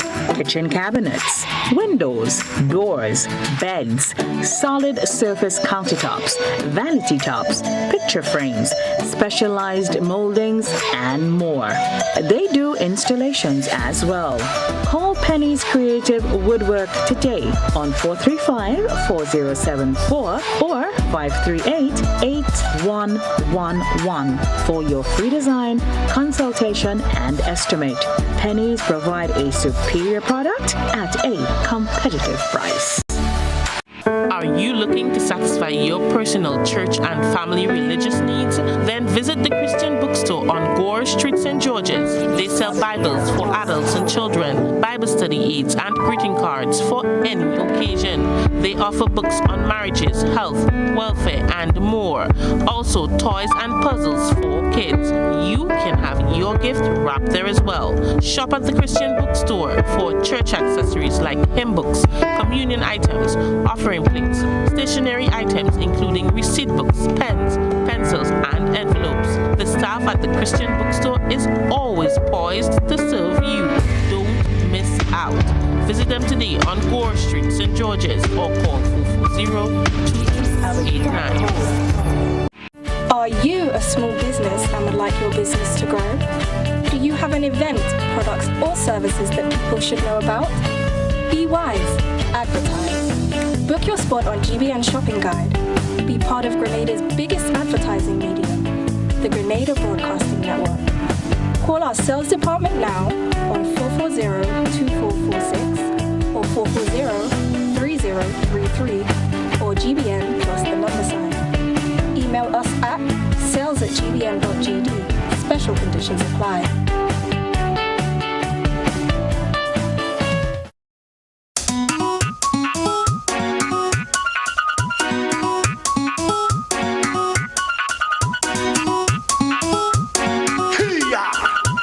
It's Christmas, man.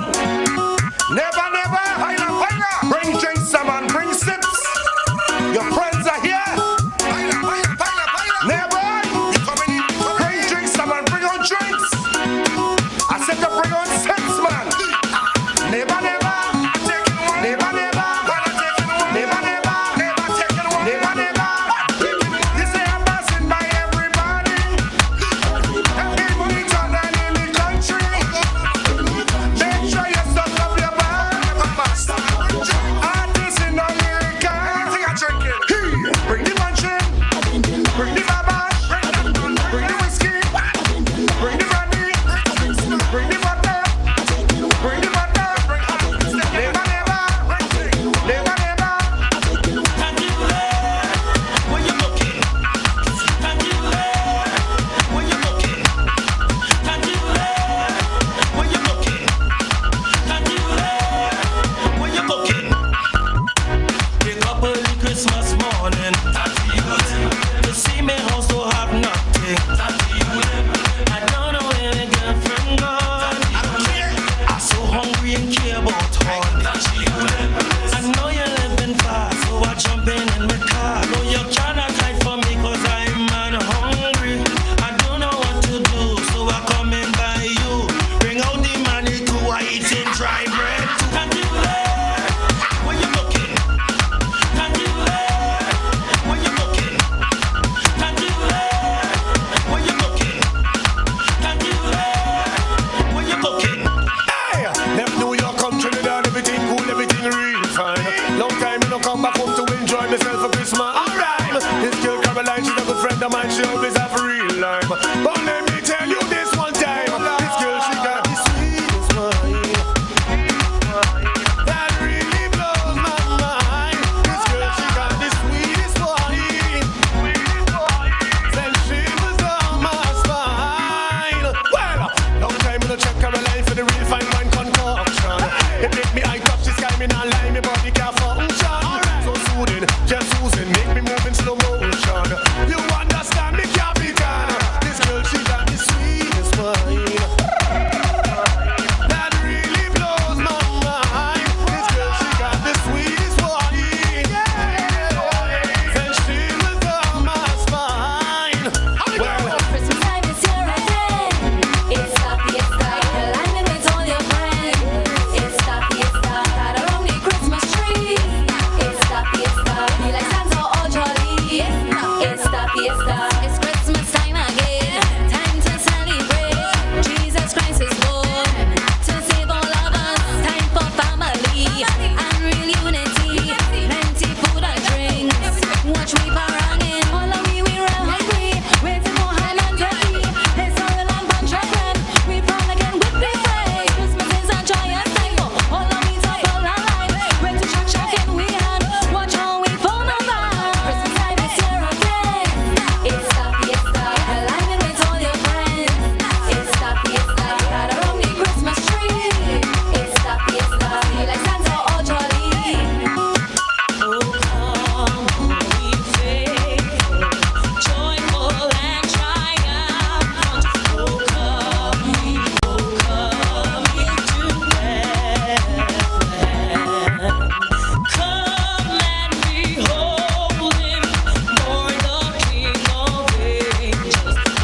a grind. It's a Merry Christmas to you and you. All right, everybody. Ha! We got this Scotch chanting. Ha! We got this Scotch chanting. Hey, what the baba? Show the beer. Don't forget food to eat. Yes, ham and fast. Food will go. It's Christmas time. Everybody. Moving from house to house. Christmas time. We moving from house to house. Hey, Christmas time. We moving from house to house. Christmas time. We going from house to house. Hey, Christmas time.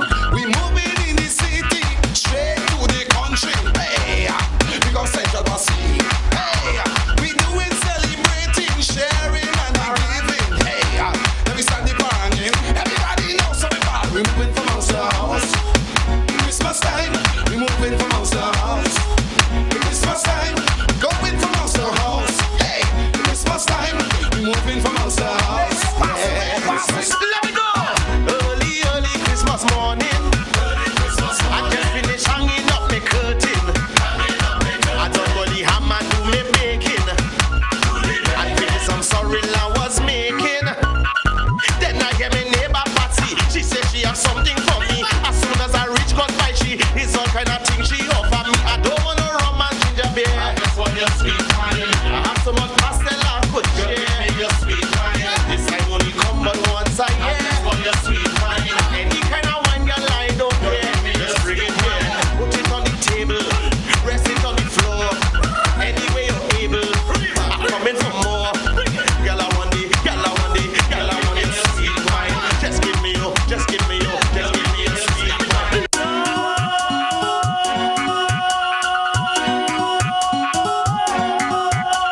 No matter what religion, no matter what faith, every day is Christmas, and God is always great. Coming to my house, sit down at my table, laugh, eat and drink, but we should be thankful. Merry Christmas to mankind. God is love, God is love. Peace and love with bread and wine. God is love, God is love. Mother, father, and the child. Ooh, sharing love is so divine. God is love. Ooh, joy. Spreading joy. Spreading joy, joy. Spreading joy. Spreading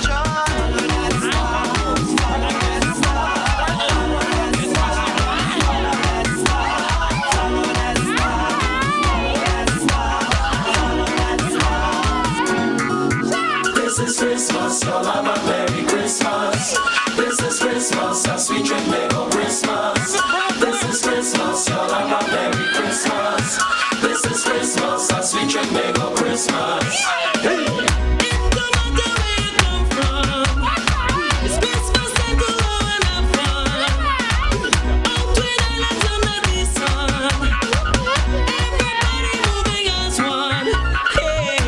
We jumping around, we having fun, we drinking liquor, everybody as one.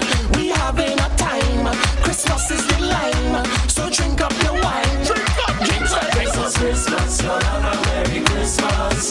This is Christmas, as we drink Lego Christmas. This is Christmas, y'all have a Merry Christmas.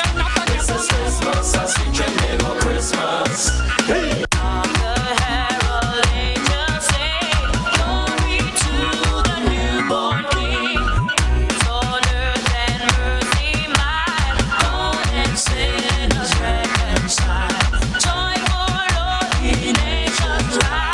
Join the triumph of the sky.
inside a snowflake, like the one on your sleeve, there happened a story you must see to believe.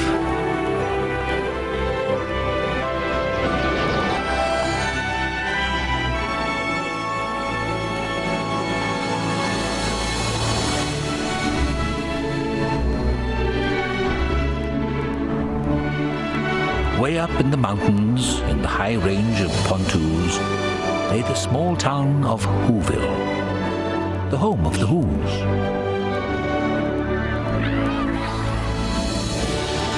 Ask any Who, and they'll have this to say: there is no place like Whoville around Christmas Day. Every window was flocked, every lamppost was dressed, and the Whoville band marched in their Christmassy best.